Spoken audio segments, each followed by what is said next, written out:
Got a great show lined up. Man. Tank Bowl is upon us.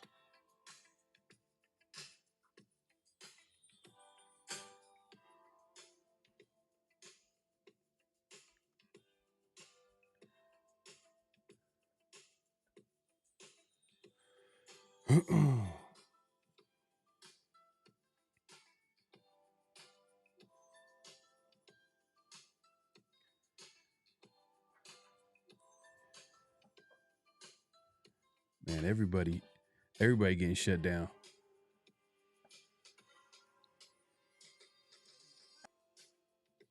Bell. Here we go.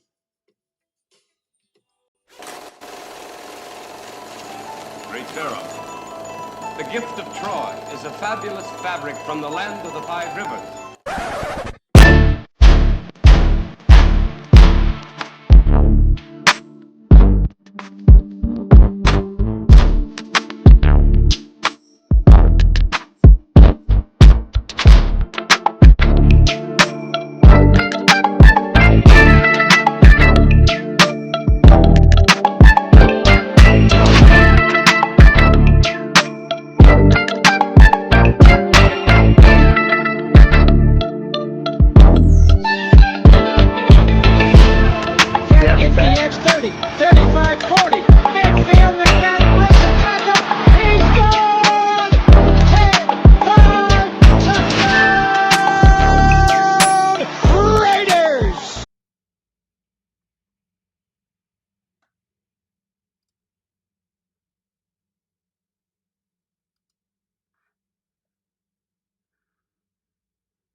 We back for another edition of Around the Shield, man. We appreciate everybody coming through.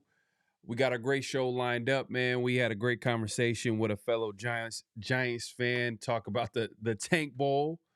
We're going to get into that. Obviously, man, the Raiders are, they understanding the game plan, man. They shutting down all these players, trying to secure this #1 pick, including Maxx Crosby, which we found out today.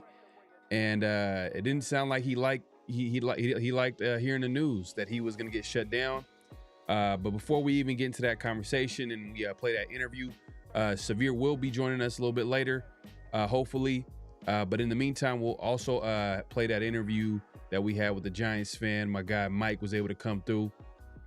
But hey, make sure to clock in, hit that like button, hit that subscribe button, hit that notification bell. We appreciate everybody pulling up.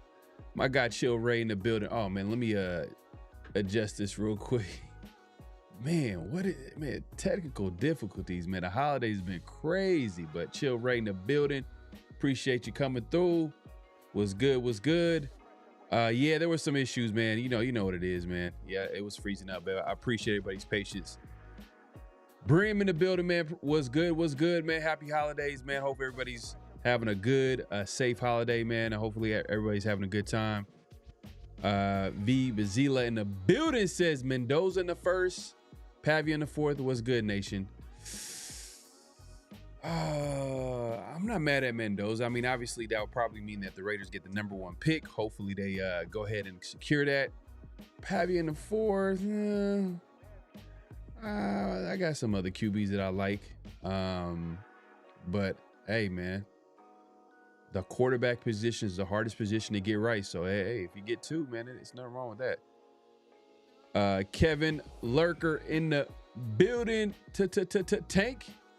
Yeah, thanks.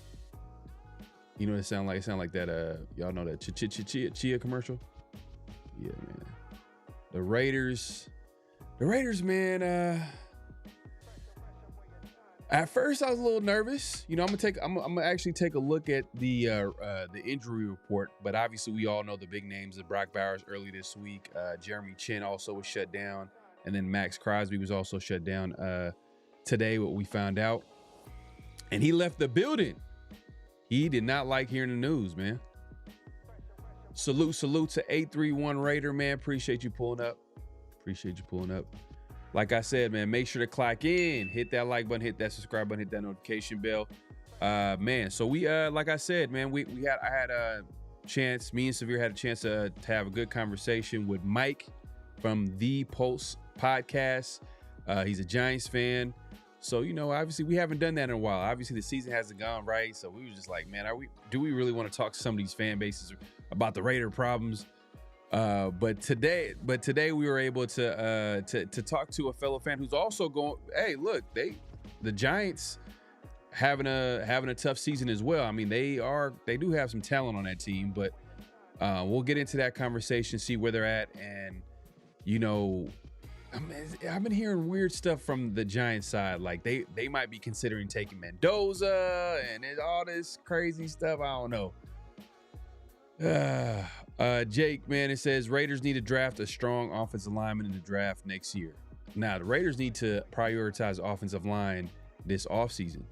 This entire offseason, they need to prioritize the offensive line starting in free agency. They shouldn't wait until next year. They should not wait. They might not do this because, you know, obviously the Raiders have a lot of holes and they can, you know, that defense needs some talent.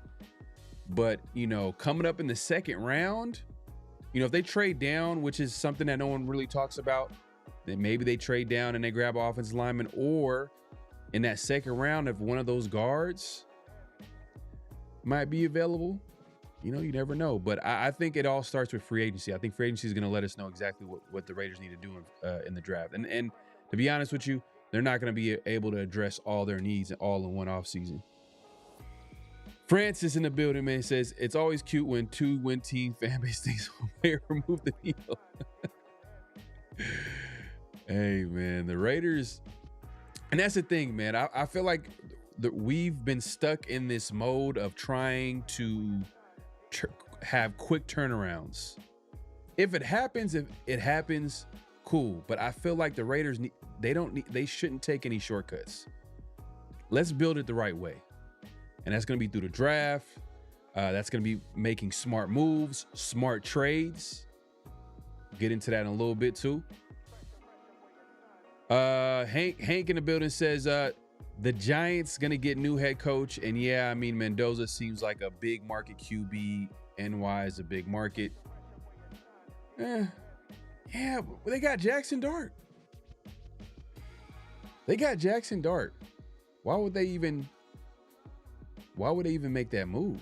I mean, I understand, like, you know, I don't think Mendoza, I don't think this quarterback class is so talented where you would, you know, stop the Jackson Dart experiment. I mean, I think they traded up to get him in the 2025 draft, and I think they should continue to develop him.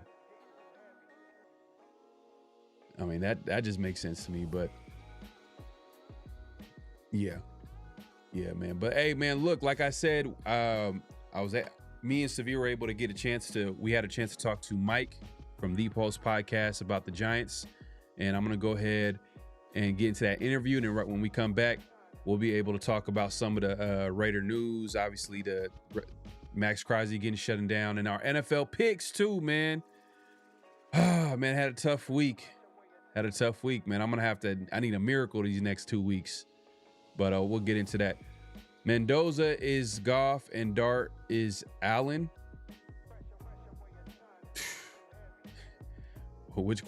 Hey, Francis, which quarterback you want? If the Giants are willing to trade Dart, man. Yeah, man, he'll be here in a little bit.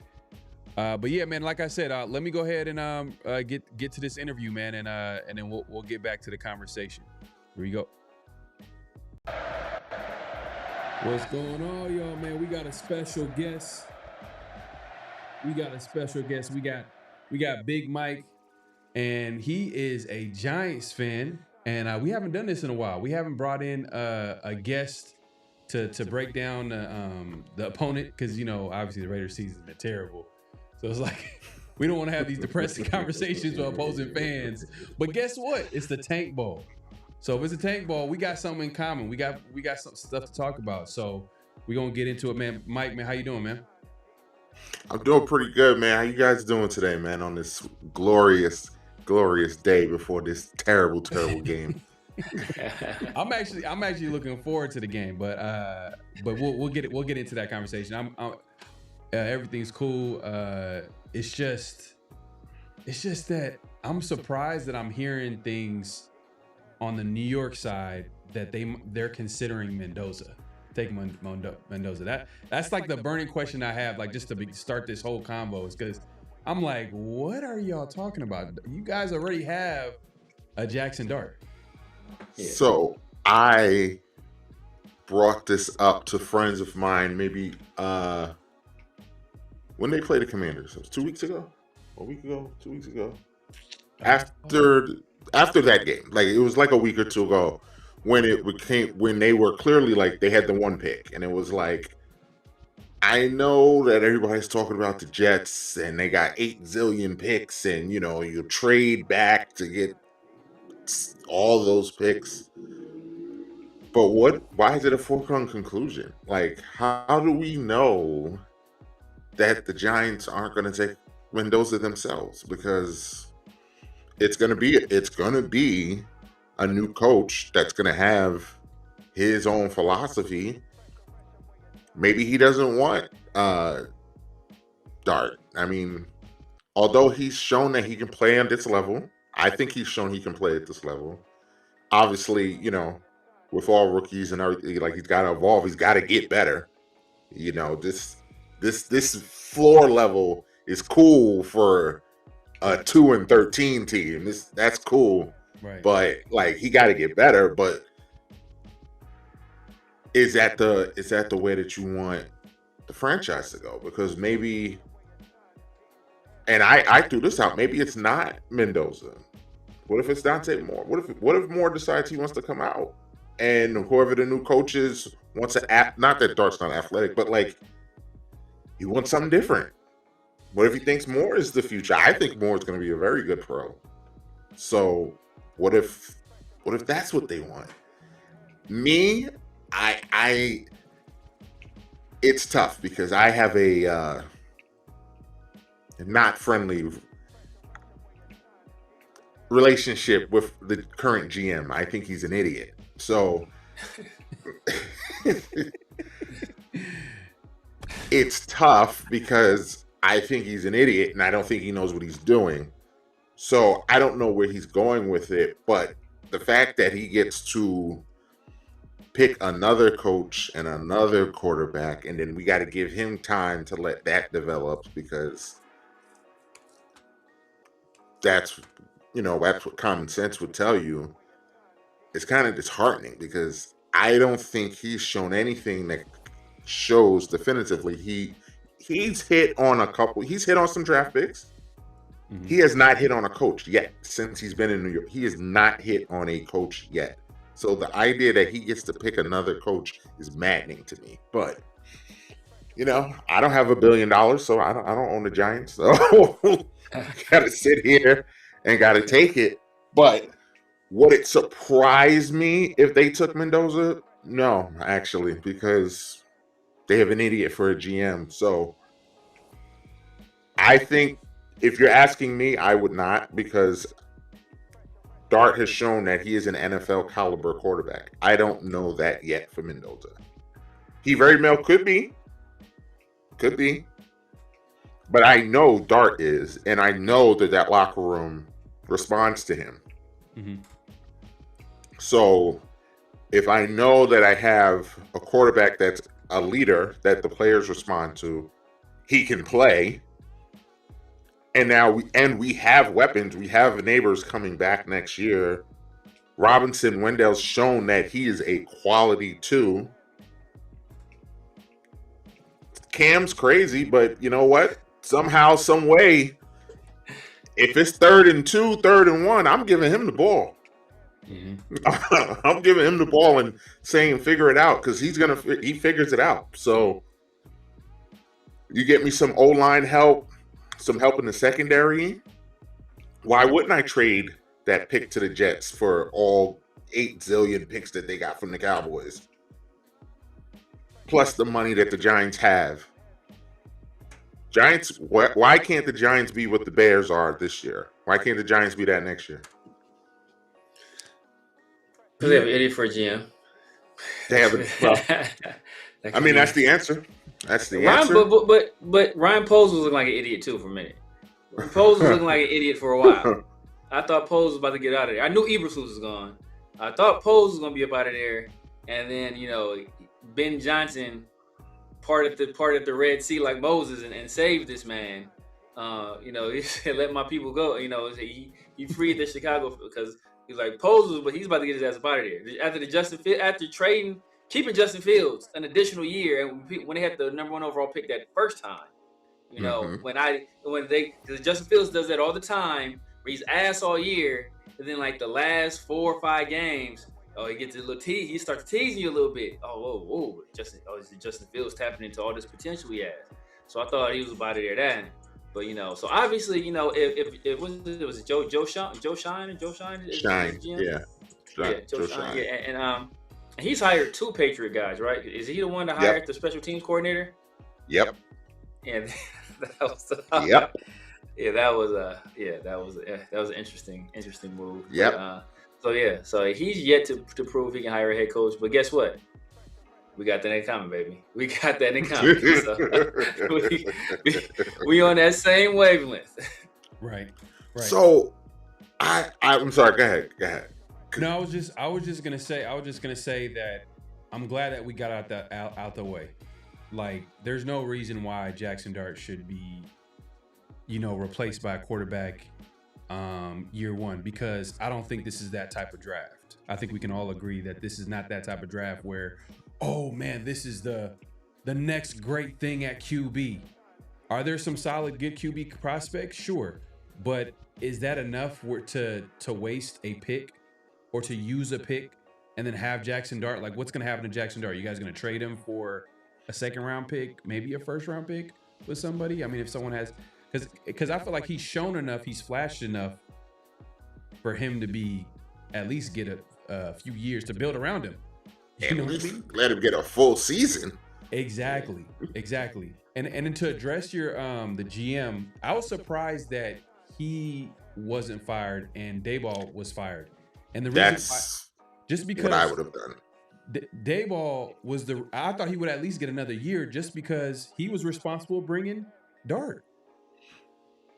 Dart is, like, we all know Daboll got the job because he's the guy that flipped Josh Allen into the monster that he is today.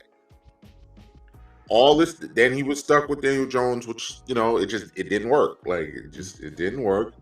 So then you let Daboll go get his Josh Allen prototype player, because that's what Jackson Dart is. He's built like Josh Allen. He throws like Josh Allen.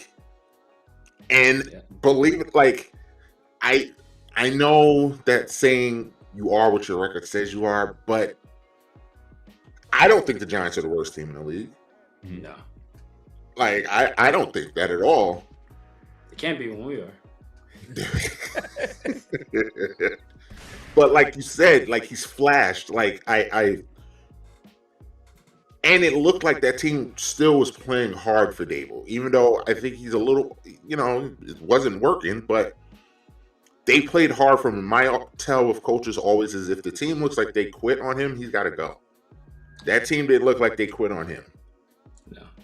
Shine, he's the problem. He's the one that should have got fired. I can't believe that he gets to pick another coach. He hired Dable and drafted Dart. Like, he drafted Dart. So why does he get to get another? Like, if he drafted Dart and then goes and picks another quarterback, that doesn't make any sense. You said Shine. He drafted Dart, or was Dayball and that coaching staff did the work and identified Dart? Because I seen a clip. I don't know if you've seen that clip behind the scenes, and you can clearly see that Sean is talking to Dayball, and he's like, "Hey, like, you guys did all the work, you guys did all the due diligence. This is your guy." Like, it was almost like he was saying, "Yeah, this is the guy that you guys chose, not me. This is you guys chose Dart."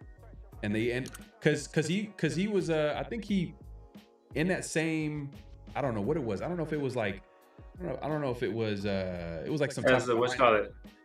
Yeah, it was what you call it. It was it Hard Knocks?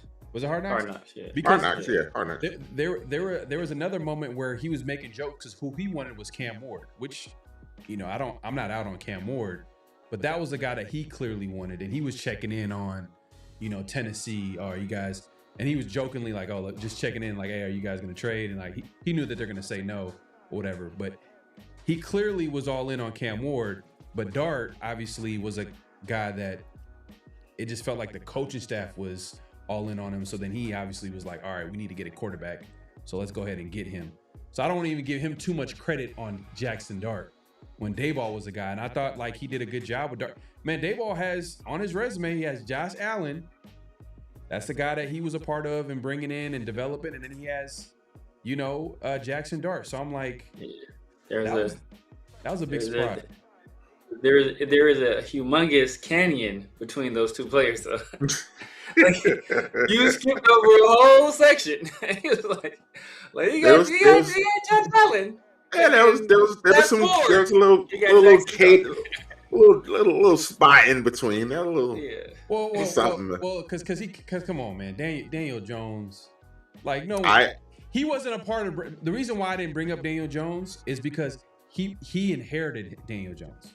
He did. He inherited him.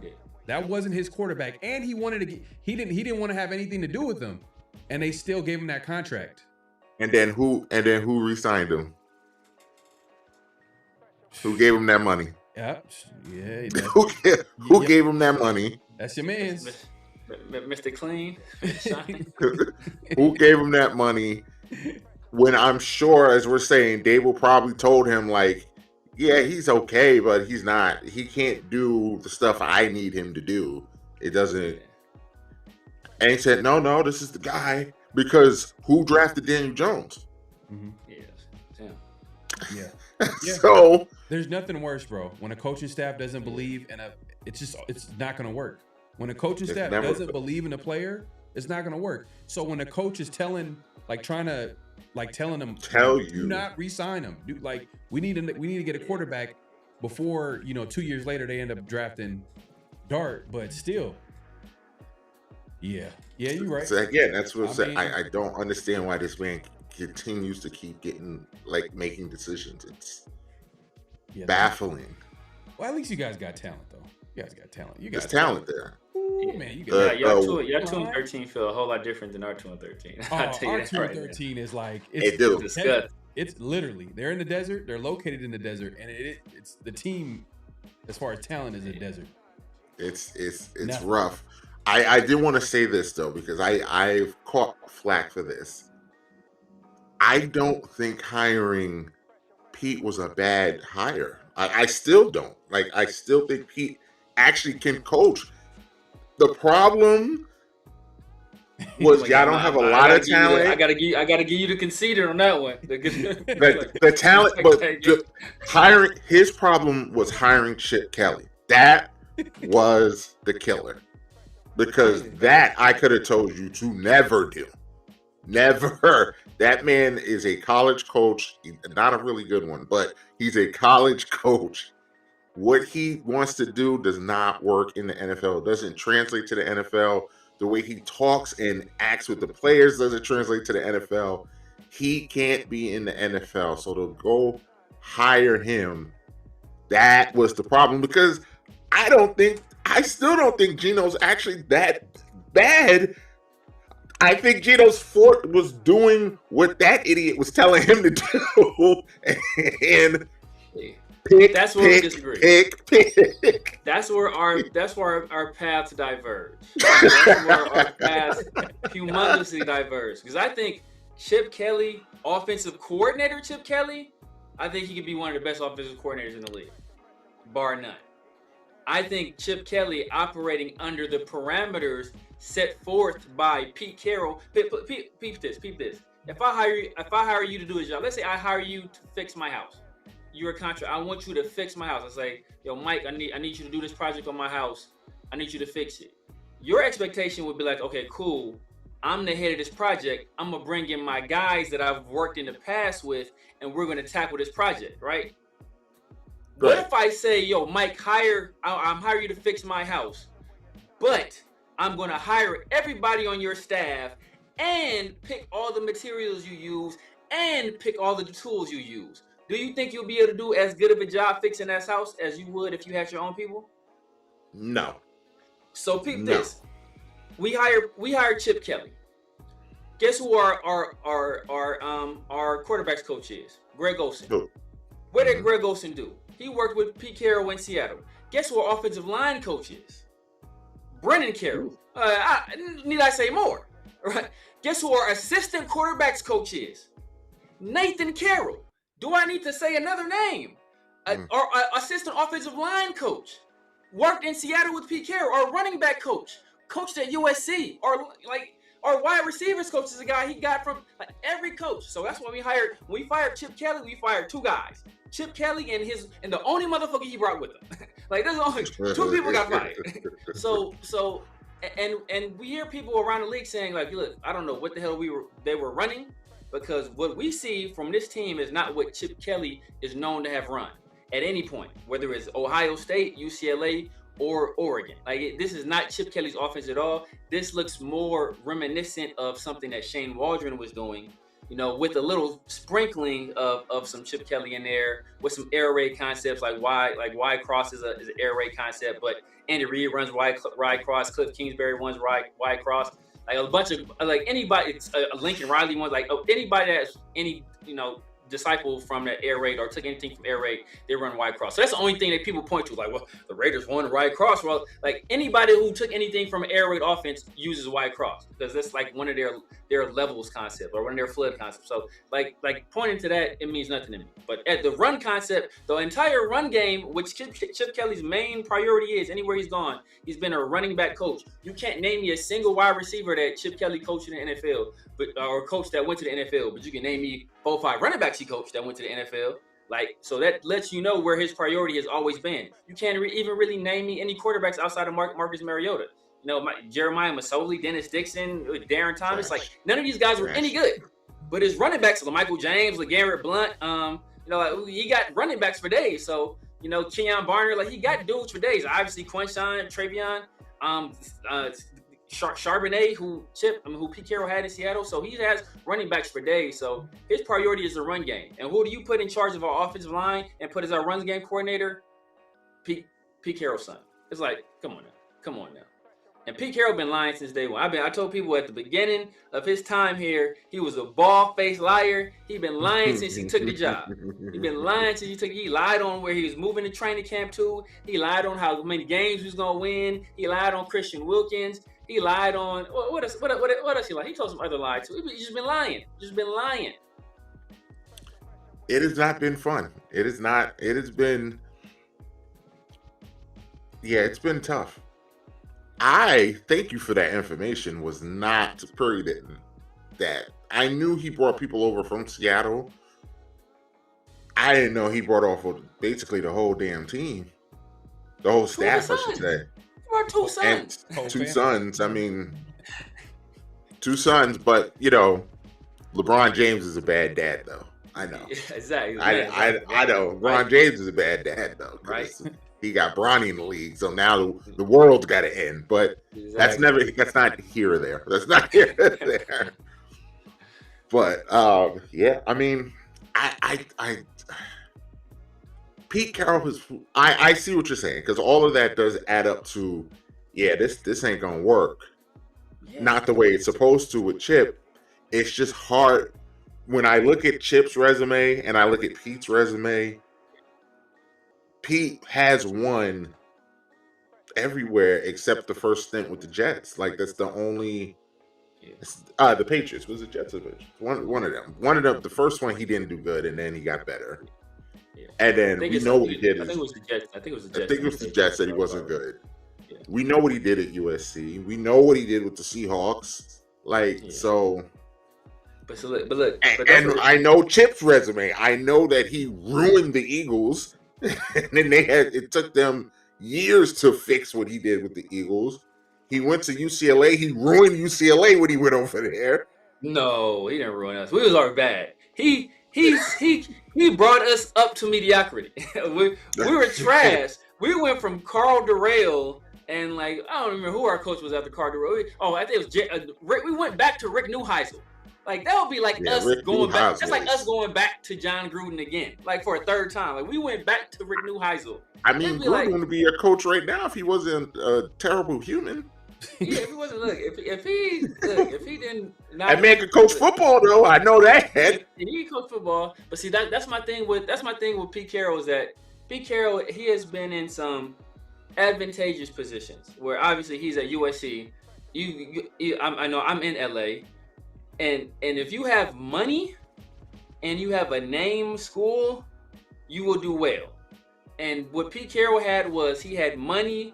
An alumni with USC that was willing to pour tons of money into it, a private school, so he doesn't have the same academic restrictions that Chip Kelly or any other coach at a public university has to deal with. So you combine that, plus the self-dealing they were doing under the table, the guy they had, and I'm sure 1,000% sure was supplying all those players, or a lot of those players, with steroids. Brian Cook, we are all these dudes popping dirty.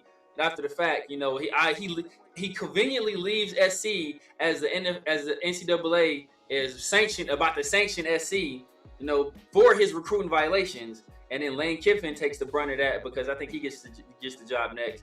So and then he gets to Seattle and he goes 7-9 his first 2 years. And you know what changes that third year?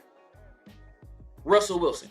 He gets Russell Wilson, and Russell Wilson, changes everything for him. So, I don't believe this Pete Carroll. Like I said, I'm not saying he's a bad coach, but I'm saying Pete Carroll has had some fortunate circumstances, and he had a guy, that he was able to work with that had an eye for talent.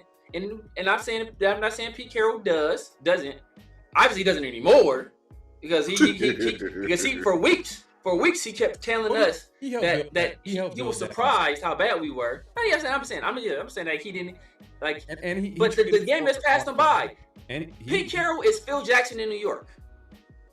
Well, look. Yeah, well, look. This is the issue. This is the issue that I know Severe is aware of, that we've constantly talked about. But what hasn't come up in this conversation, one of the biggest problems with Pete Carroll is because like Severe just broke down. He broke down a process of how he was able to build that Seattle team. That first year it went 7-9, then it so on and so forth, and they were able to become a playoff contender. But the thing is one thing that wasn't mentioned is he's 74 years old. He's going to be 75 next year. So you have to question it's kind of obvious. He's more interested in winning now than actually rebuilding a football team. And what the Raiders need is to actually rebuild the football team. There's a reason why we're joking around earlier about it would be lucky to have whatever the Giants have, because as far as talent goes, we do got Brock Bowers, we got Maxx, We got Ashton, good player. We got a couple of, we got a couple of guys, but not enough where compared to some other NFL teams around the league. Like you look at that defense, we need some talent. Look at our offensive line, we need some talent. We need like there's so much. Exactly. And you need an identity. You need an identity. I know with the Giants, that defensive line is going to cut. If the Giants get a lead, you're in trouble because they can just unleash them dogs on you, and good luck. Facts. Yeah. Good luck. And the point, are the Raiders a running team? Are they? I mean, y'all got Maxx, but then no disrespect, but like you can scheme Maxx out the game, especially if he don't got help on the line. So you can scheme Maxx out of there if you ain't got to worry about the other guys. Your secondary is not very good. So I mean, that's just the identity. Like, what is it going to be? Right. Cam ain't walking through that door to save him. Right. Yeah, and Earl Thomas ain't walking through that door. Right. And even if they were, it's still going to take time to acquire talent, which is not a problem. That it's just this is what happens in the NFL. Like when you don't have talent, you have to go and acquire it. And usually the best way to do that is go through the draft. You get young, good talent on a cheap contract, and then you use the free agency to supplement your team. But it's going to take time to do that. And the problem that we've seen throughout the season is that he's kind of been reluctant to play the rookie draft class. Guys that were drafted outside of Ashton Genty, guys in the second round can't get on the field. Guys in the third round, I mean, except for his guys, his guys, which is a whole different conversation. So there's a little bit of a disconnect with him and the GM. And it's like, bro, like we seen this coming. Like you're an older coach and you're gonna be tunnel vision. You're gonna want to win now. When you can't do that, what's gonna happen? Raiders gonna fire another coach after 1 year? Guess what? That's what's gonna happen. That is nasty. Yeah, it's nasty. Y'all paying too many coaches right now. Yeah. But that's you create an environment where nobody wants the job, and that's what I said. And I go back to this all the time. So when we fired, obviously Josh McDaniels, nobody in Raider Nation like Josh McDaniels. Before we hired Josh McDaniels walked into like it's a hostile environment. So no matter what, unless Josh McDaniels just came out the gate, just guns blazing, like rattling off win after win, he was gonna have a uphill battle, right? So obviously a lot of Raider Nation wanted to fire him, but I warned against doing it just because the way we did it and the amount of time we gave him to actually try to find success, that didn't reflect well upon us as an organization. And I kept telling people, coaches and agents, this is a fraternity, and they all understand that. Yeah, they talk, and they all understand they don't want to put their clients in a position where they don't feel their client can win. Because not only does that reflect poorly upon their client, making it tougher for their client to get a job later on, but it reflects poorly upon them as an agent. So like once you have that reputation, it's gonna be tough to get out of that. And not only did we do it with Josh McDaniels, then we went back to back. We went Drake and McMahon. We went back to back, and we did it again with Antonio Pierce. And it's like, bro, why do you keep making this same mistake? And then we couldn't hire anybody because nobody in the entire league wanted the job outside of 73-year-old Pete Carroll because nobody wanted him. So it was just a marriage of convenience. Who you had to give an enormous amount of power to get him to take the job. Yeah, but nobody wanted. I mean, nobody wanted him. Like, we was between a rock and a hard place. Yeah. Were you guys cool with the Antonio Pierce firing? Because I thought he should have. No, I wasn't. Nope. I wasn't cool. I thought that was dirty. I thought that he should have got another year for the reasons. You know what I mean? For the reasons that's kind of severe, kind of mentioned, like you firing a coach after 1 year. What is that going to do? What's that going to signal around the league? This is another coach after another coach after another coach. And it's and especially an Antonio Pierce, which we're not saying that he was perfect, because I know there's gonna be plenty of people like, oh, Antonio Perez didn't do this, he didn't do that. But at the end of the day, did he have a quarterback? At the end of the day, did you go ahead and re-sign a Josh Jacobs who's balling out with the Packers? You know what I mean? They could have gave a contract similar to the Packers where it wasn't guaranteed after 1 year. Are you serious? They could have gave that contract where it's not like we're paying a Josh Allen level contract to a quarterback. You know what I mean? And there's so many different things that you probably could have said that, you know what, let's run it back with Pierce. Let's get him a quarterback. They didn't go ahead and do that. And a lot of that had to do with, Tom Brady kind of coming into the fold, and he wanted his guys in the building, and he was like, you know what, I'm gonna get my boy Spytek, and I'm gonna go after Ben Johnson. But what that told me is that Tom Brady has zero awareness. How do you come to the Raiders and think that you're gonna go and get Ben Johnson with no quarterback in the building? What are you like? Who like the Raiders don't have any type of like? Why would a Ben Johnson come to a team? And a lot of these coaches, they're not dumb. They're like, I'm not going to no team that doesn't have a quarterback. You know what I mean? I'm sure Tom Brady was like, hey, we're gonna give you roster control. We're gonna sell you a piece of the Raiders. I mean, I'm just joking, but you get where I'm going. They're gonna try to give him everything he wants and needs, anything that a coach would want. But at the end of the day, if it doesn't come with a quarterback, coaches are not dumb. They know they're judged by wins and losses. So it was just a messed up situation. But Pete Carroll, he's not the guy for the Raiders, and in my opinion, they should go younger. Do you think they're going to pull the trigger this offseason, or do you think he gets one more year? I hope he gets fired. Because it's just not good, man. Like you don't want to get, when you're 2-8 and you're struggling to put the rookie draft class onto the field, I don't want you to be the coach. Like there's no way. Like you should be struggling to put young guys on a 2-8 football team where it's clear as day that this team is not. Every time after almost every bad loss, he'll be like, I didn't see this coming. If you didn't see this coming, then what do you think now? That it's not a good product, right? Oh, if it's not a good product, then let's get the young guys some snaps, because this is valuable snaps that you can evaluate the young guys, and then you can figure out what you need for the next offseason. You're playing 45-year-old Tyler Lockett. You go ahead and sign him, which was terrible. You know what I mean? Like, I don't know, man. It's just a whole lot of things where, you know what, like, this is not going to get better, because he's going to do the same thing the following year. And then and another thing too is they fired their offensive coordinator. Pete Carroll fired Chip Kelly. What offensive coordinator is going to want to take the job? That's a really good question. I don't know where they're gonna go. The Raiders have the number 1 pick, by the way. We're playing as of right now. We'll see what happens. We'll see what happens Sunday.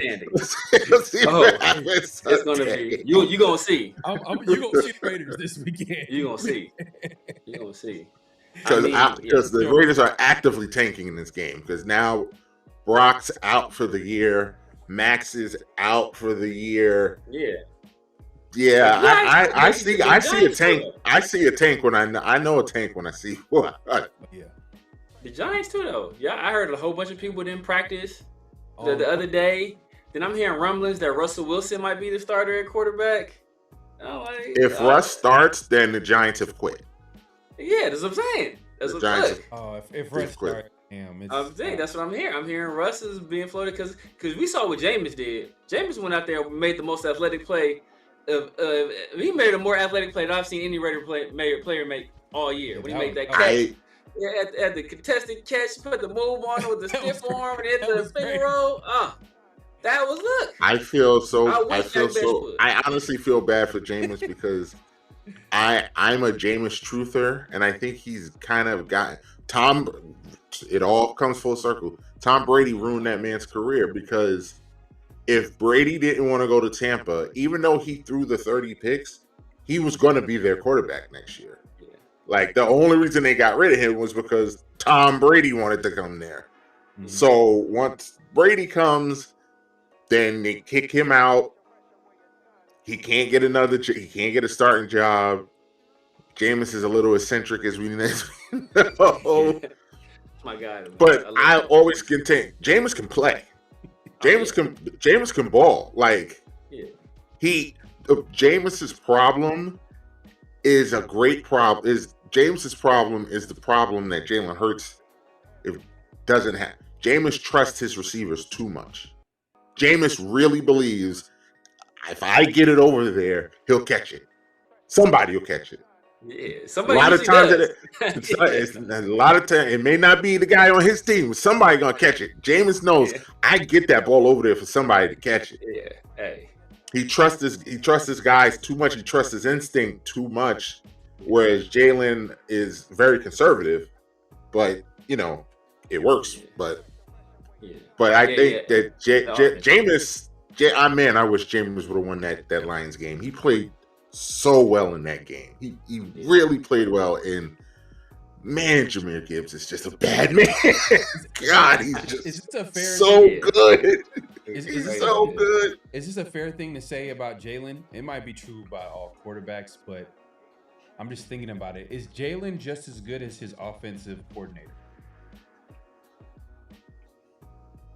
Because the two offensive coordinators that he balled out are our current head coaches. One's with the Saints, and then we got one Steichen, probably one of the best offensive minds in football, and who's actually both are doing a good job developing the quarterback position. Specifically, if you want to talk about the Saints and Tyler Shuck, they're doing a really good job. I can't believe how the Saints is playing right now, but right. Crazy. To answer your question, that helps, but I don't think so. I think it goes again. I think Jalen is just, it's going to sound negative when I say it, but it's not. I really don't mean it in a negative way. He's a company man. Like, you tell him what to do, he's going to do it. So even with a bad OC, which I think the Eagles' problem this year is their offensive coordinator. I don't think it's Jalen. I don't think it's AJ. I don't think Saquon all of a sudden stinks. I think their offensive coordinator is terrible. He don't know what he want to do. But the problem is Jalen's going to, whatever he feeds, Jalen's not going to push back. He's going, this is what you want me to do? All right, I'm going to go out there and do it. We'll see what happens. Jalen believes that he'll just overcome the stupidness that's being fed to him. And coaching matters in the NFL. Like, coaching matters. Because that's why I still think the Eagles, quiet as it kept, the Eagles still could win the Super Bowl again this year because their defense is just is really good, and if they click, if the Eagles click and they just catch a rhythm for 3 weeks, they're the best team in football, and they'll win the Super Bowl. They have the talent. They have everything you want. They have a Super Bowl winning quarterback. They have a top 5 running back. They have a top 5 receiver. They have a top 15 receiver. They have a top 5 defense. Like, don't let them dudes get hot. Right. Don't let them get hot. They got top 5 interior defensive linemen. Yeah, don't let them get hot. Yeah. And then the Kobe Deans, he's finally turning up. Don't let them get hot. They got a boy from out of retirement. And they got Quinyon. Yeah, they got Brandon Graham. Yeah. Brandon Graham. Yeah, which I can't believe they pulled. I mean, should I take the check too? But yeah, sure. Look, hey, my dog Mercedes Lewis still getting paid. Ain't nothing wrong with Brandon Graham getting his check. That's insane. Mercedes Lewis is yeah. That's insane, man. He's what is it? Darren Waller on the Dolphins. On the Dolphins, yeah. Mercedes Lewis with the Bears. Jaguars. He was the Bears. He was the Bears. Bears. Yeah. Bears. Like 40 or 40 He's years old. He's 40 old. years old. Darren Wallace was a corpse on the Giants. Quit. He quit. He was so bad he quit. Y'all put him at fullback. He quit. The second y'all put him at fullback, and it was cold. He was like, "F that." I'm out of here. Mans went down to Miami, divorced Kelsey Plum. All of a sudden, he can play football again. Yep. Crazy. Look, that's what I'm saying. Look, if the Giants mess around and want to trade Jackson Dart, don't be surprised Mike McDaniel on that phone. Like, hey, what you want for him? What you want for him? The Raiders. Hey, we ain't gonna do that. We ain't gonna do that. Come on, man. If they're willing to trade Jackson Dart, I would do that. I would. Spytech not, and Pete Carroll's still around. He for damn sure is not. He ain't getting rid of his other son. He ain't getting rid of his he ain't getting rid of his little adopted black baby. Spoiled a Geno. It is disgusting how loyal he is. Not. It's disgusting. Yeah. So it's disgusting. But I was telling Severe this the other day, man. Like the NFL's been trash this year. It's just not been good. It's a whole lot of mediocre teams, a lot of inconsistent teams that are like 11-3. It's a random year. It's a random. Yeah, the Denver Broncos are 12-3, bro. I know, and it's fun. I don't believe let's just say it's random. I don't think Bo Nix is very good. Yeah, but I do think that defense is really good. Really good. Yeah, so. Like if Denver gets the 1 seed, I mean, it's gonna be hard outside of Josh Allen for me to believe that anybody else in the AFC outside of Josh Allen can go to Denver and win in the playoffs. That is a very tough place to play with that kind of defense. Yeah. With a game manager that just does just enough. Like they've figured out that all he has to do is play good for 1 quarter and they win 90% of the time. If he plays good for 1 quarter, they win. Whether that be the first quarter or the fourth quarter, don't matter. Just that defense is going to keep you in the game. Just give me 1 quarter where you score 14 points, we win.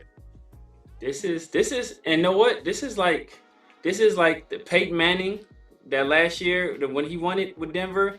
This is also like, remember when Sean Payton had to basically carry Drew Brees when Drew Brees' arm was gone, and did they go to the conference or the semifinals? I believe they got to his last year they went to the division round. And they should have won. They should have won. They should have won. Yeah, and then Drew's arm just was about to fall off the bone. Exactly, it was done. So Sean Payton has experience with these quarterbacks who aren't worth a damn no more. And Bo Nix ain't been worth a damn at all since he started. But he just figures out a way to win. So hey, tip of the hat to him. But hey, my boy Jacoby, he's on a legendary run. Jacoby Myers is on a legendary run. Jacoby Myers walking to Mile High and had a game of his life. It's an interesting team. It's like a dark horse, kind of a random team. It's the Jaguars. Yeah. I don't think anybody wants to see the Jaguars in the playoffs. I don't either. I know they don't have like the experience. I'm not going off the experience. It's just Liam Coleman's kind of been in his bag, and he got Trevor Lawrence playing well. He got them that trade for Jacoby Myers. Might be the trade of the year. Yep. Might be the trade of the year. It unlocked the whole offense. Yep. It's crazy. It's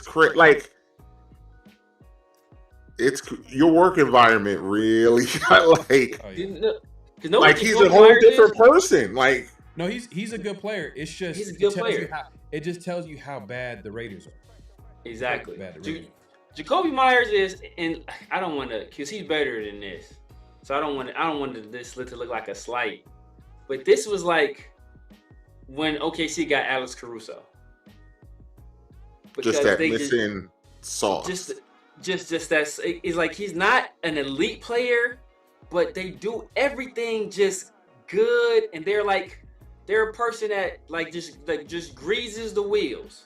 So they make everybody else's job that much easier with what they do. So they're a force multiplier, because their contributions might necessarily make them look good, but their contributions make everybody else look good. Immeasurable. I will absolutely get that because, as you can probably imagine, as a Knicks fan, I will. As crazy as it sounds, you cannot give me almost anybody in the league for Josh Hart. You can't have him. You can't have him. Josh Hart. I'm not trading Josh Hart for nothing. I just remember as a Laker, man, that's crazy. Yeah, I love Josh. I love Josh Hart, man. Villanova. You can't have Josh for nothing. He makes everything work. Like, he does all the dirty things. He keeps my favorite best player on the team. He's his best friend. So that dynamic is good. Now we got somebody that can talk to Jalen and tell Jay, yo, you wildin', bro. Yep. And Jalen's gonna listen to him. Yep. Like, look, they got Dante DiVincenzo as about it there. They got to tell about it. I will never. There's no. We know how. I know it's a football. Giannis is Giannis. I'm not trading Josh Hart for Giannis. Absolutely not. There's no world where that happens because he's too valuable, depending on what the other things are. But like, he's too valuable. Like, obviously, now if you tell me like straight up one for one, then Josh could go. Josh could go. But that's not real. That's not real. We're gonna have to give OG and Hard and picks and do like no. You throw some context in there. He let exactly. Before y'all come for me in the comments, I'm not saying one for one. We're not doing one for one. Josh could go. I'll drive him to Milwaukee. One for one. I'll drive him up there myself. But it's just, but to your point, he just certain guys just do everything. They just make the team work. Yeah, they just make it work. Another thing too is that, like, to Savir's point too, is that like he's a guy that's gonna fit in easily in a locker room. He's a no nonsense, not a big he doesn't have an overly big ego, or just not. He's not a big ego guy. He's not loud or anything like that. He was man. It was tough I understand. I know, and me and Savir kind of going back and forth about the Jacoby Myers trade, and I kind of looked at it as like, you know what, the Raiders wanted to go younger at that position. They're obviously a ways from winning, and then like we even looked at receivers when they hit like 30, the production kind of drops. It falls off a cliff. Yeah, Jacoby turns 29 next year, so it's like man. He's going to go somewhere. He's going to be good for them for the next couple of years. 2 years or so. Yeah. But the Raiders, unfortunately, like, they wanted to go younger, and that's the decision they made. But for the Jaguars, though, you can see the impact in the locker room, the trust that Lawrence already has with Jacoby. It seemed like he's the go-to guy, it feels like. Which is crazy. Yeah. Because Jacoby played quarterback. That's what I kept telling. First of all, that's what I kept telling people. That's why I was like, that's why I knew.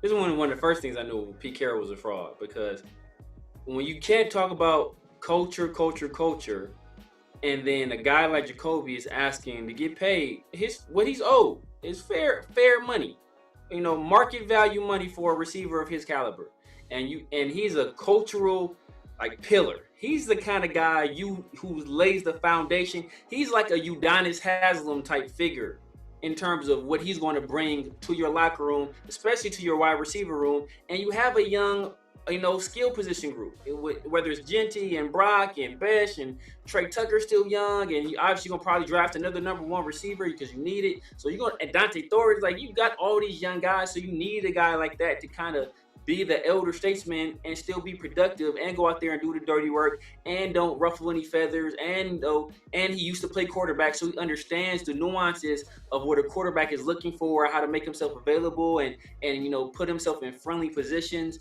for his quarterback. So when you have a guy that has all of that stuff and you say, nah, man, we good, we don't need you, or we don't want you, or like, we're gonna leave you twisting in the wind and not pay you or trade you. Like, it's just a bad look. It's just a bad look. And then even after he left, right? After his first game playing, after playing with the Jags, or before the game, right? He went on, he's like, oh man, shout out to my guys over there with the Raiders. I love y'all. I know y'all gonna get it together. And you said the whole time, man, like, look, I did what I did for the people on the field. I didn't let the other stuff bother me. I didn't let whatever's going on in the front office or with the coaching. Like, I played for my brothers. And that's the kind of guy you want to have there that sets that example. And we looked at all that he brought, being our one of our best wide receiver, after our whole Devontae debacle and all the other quarterback drama. And we looked at all that and everything he brought, and we say, you know what? We good. We don't need you. Like, what?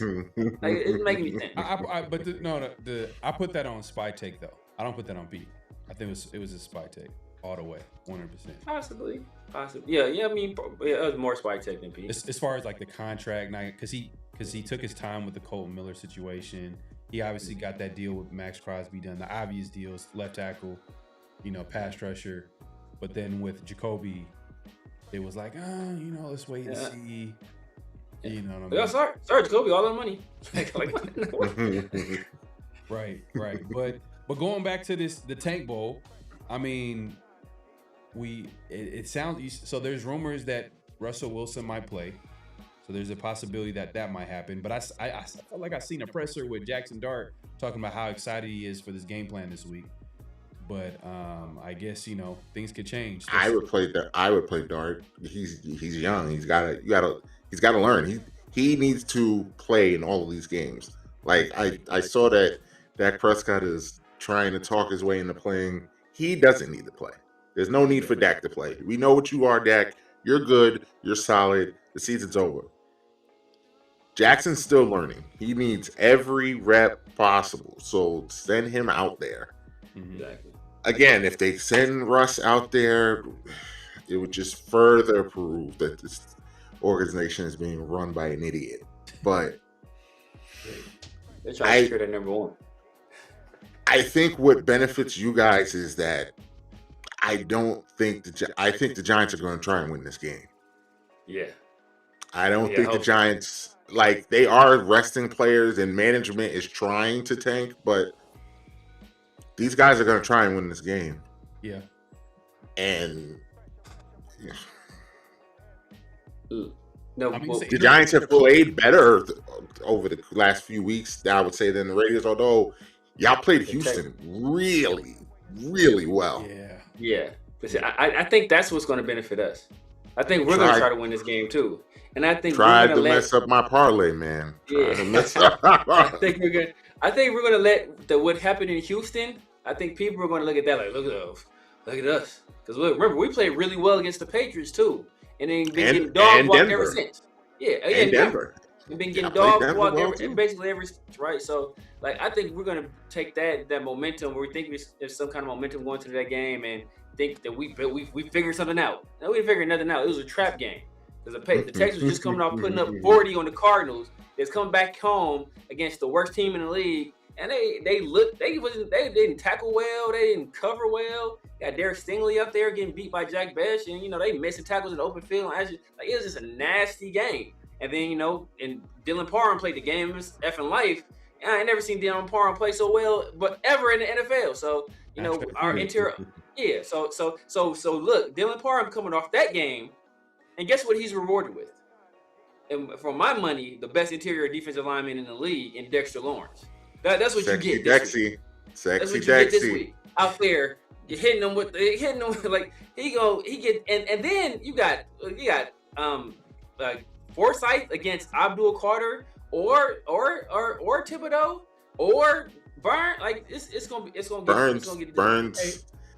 If Myles Garrett didn't exist, Burns could be a top 5 decoy candidate if Myles Garrett didn't exist, because that one's over. That contest is over. Myles Garrett. But Mike, Severe just mentioned Abdul Carter. Real quick, what's going on with Abdul Carter? Because there was a point in the season where people are questioning if he was all in. He's he needs to start acting like a professional football player, and I heard him make comments saying, well, if the veterans got some advice, then I'm gonna be listening, and yada yada. So there was what was going on? Is everything good with Abdul Carter this season? There's nothing more frustrating than an uber talented player that is immature. Oh, okay. He has defensive player of the year talent. He knows he has defensive player of the year talent. He's not used to this might sound weird. The NFL hasn't humbled him yet. That's what I think's happened with him. He's half-assing it and being productive, and like good things are happening with him half-assing it. So because he's immature, he thinks he can get away with this shit. So he did you guys hear what happened? You know why he got suspended for like a half or a quarter or whatever? Oh, was he watching some adult movies during like film studies? Watching adult movies during the film session. That's true. And then didn't turn the sound that like Yo, that is wild. So I can't, I'm not a reporter. I can't confirm it, but I've seen no reports denying it. Nobody from the Giants, no beat reporters, no one has denied that that's what happened. Damn. That's crazy. I don't think I have to tell you anymore. Like, the maturity level's not there yet. Like, it's just not there. The talent's there. Like, when he's on the field, you can see it. He's going to, in like two years, maybe, he's going to be one of those guys. Like, right. Like, but the problem is, I don't know if he's going to be. I can't. He has George Pickens written all over him. Oh man. He's got that template written all over him. If the Giants are winning and things are going good, he's going to be amazing. Mm-hmm. If the Giants are not winning and things are going bad, he's going to ruin that locker room. Damn. That's gonna stop him from getting a lot of money. Yeah, paid. I'm talking about a lot of money to get, because I'm talking about the money where they trust. They're like, you're the face of the franchise money. He has that kind of talent. A dumb team's gonna give him that money, but like, a good team is not gonna give him that money. Like a good. No, you're right. So like, it's like I said, I can only hope that he matures. Like, I hope he matures. I hope somebody breaks through or something happens where he gets humbled to where like it clicks and he's like, oh man, I got to take this serious. Like, or whoever the next coach is somebody that he respects and he's going to listen to. Man, usually sometimes. Well, I got some news for you, Mike. Him being humbled ain't happening this week. He ain't gonna humble this week. He gonna get easy this week. He gonna get by this week like a bug. He gonna eat this week. He gonna eat this week. Dances. I need at least 2 sexy Dexy dances this week. I need 2. Oh man, easy. Oh, Kaplan? I was hoping the Steelers would like tank and plummet because, man, I would love to have Mike Tomlin. I would love that. So you're not afraid? Okay, so look. So this is my issue with teams. Well, I think you guys are fine. I think you guys might be fine. But teams like the Raiders, that they obviously need an infusion of talent and need some years to rebuild. Do you think it's a good idea to bring one of these big name coaches, which they kind of did with Pete Carroll, and then give them basically ultimate power over the roster? Because that's what it's going to take to bring one of those guys when the Raiders have no leverage, like zero leverage, outside of maybe possibly a top 2 pick. And currently Maxx Crosby and a couple of guys that they drafted the last 2 years in the first round that look like pretty good players, specifically Brock Bowers. But outside of that, like, this roster is just, it needs a whole lot of talent. But like, do you think that's a good fit to get these, like a John Harbaugh, who there's some rumors It's not just Tomlin. It's John Harbaugh. It's him. Some other guys too. Those guys, Tomlin and Harbaugh, they can have the franchise. Those guys can have the franchise. I would give anything for Mike Tomlin to be the coach. Harbaugh to me is a really good coach. He's a really good coach. Like this, they've been good for too long. They evolved. They kind of changed their way. Nobody wanted to draft Lamar and have him be a quarterback and run the team and play the way Lamar needs to play. Yep. Harbaugh did. Harbaugh was like, no, we're going to draft him, and I'm going to make sure my offensive coordinator runs an offense that fits Lamar and not the other way around. Right. When you have a coach like that thinks that way, yeah, he can. I trust that it'll work out. Will they come to you? I don't know. It's tough. It's tough because I don't know if the Giants could convince. You're talking to. I don't know if the Giants could convince Tomlin to come to New York. I don't know if the Giants could do that. Look. Let me give you. You got Dart. So you got Dart, Neighbors. They still might not be enough. Dexter Lawrence. Still might. Ron Tracy, Cam Scatterable. You got some guys. We have talent. We got some guys. Wait, look. Who are we looking at? Let me give you some context. You're talking to a Raider fan where we've already been there, done that. We did that for John Gruden. They gave him a 10-year contract.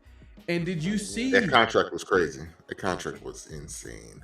Crazy. But again, I don't think John Gruden was a bad hire. John Gruden was just a bad guy. Like, it wasn't like he wasn't like y'all. It was starting to go like this a little bit. It was starting to move. Like there was a little bit of traction going on, and he's just not a good human. So he had to go. Like he had to. You can't keep him for what you can't keep him. He has to be fired. Right. So. Especially taking shots at the commissioner. You gotta go. You gotta go, man. I'm sorry, but I think that's the only way you're gonna get one of those type of coaches. So then the opposite is you gotta hope you hit on one of these young coaches. But the reason why I brought up John Gruden, I wasn't questioning him more so as a coach, even though there were some questions as a coach, but that's a whole different conversation. I was more bringing up like he had ultimate roster control, and we had multiple misses in the early rounds, in the first rounds, from the Alex Leatherwoods, from the Damon Arnett's, from the Cleveland Farrells. Cleveland Farrell went what did he went, number 4 in the draft? I think he went 4th overall. Cleveland went 4, yeah. 4th overall. Hey, look. That he's not a 4th overall talent. You have a better career than Tyree Wilson though. Yeah. Write that in stone. Etch that in stone. He's carved up a role playing. I don't know, man. Either way, my point is that like a coach can be good, but could be bad at picking managing players. Yeah. It's too many hats. Belichick. Yeah, it's too many hats. Even Bill Belichick. Belichick's a terrible GM.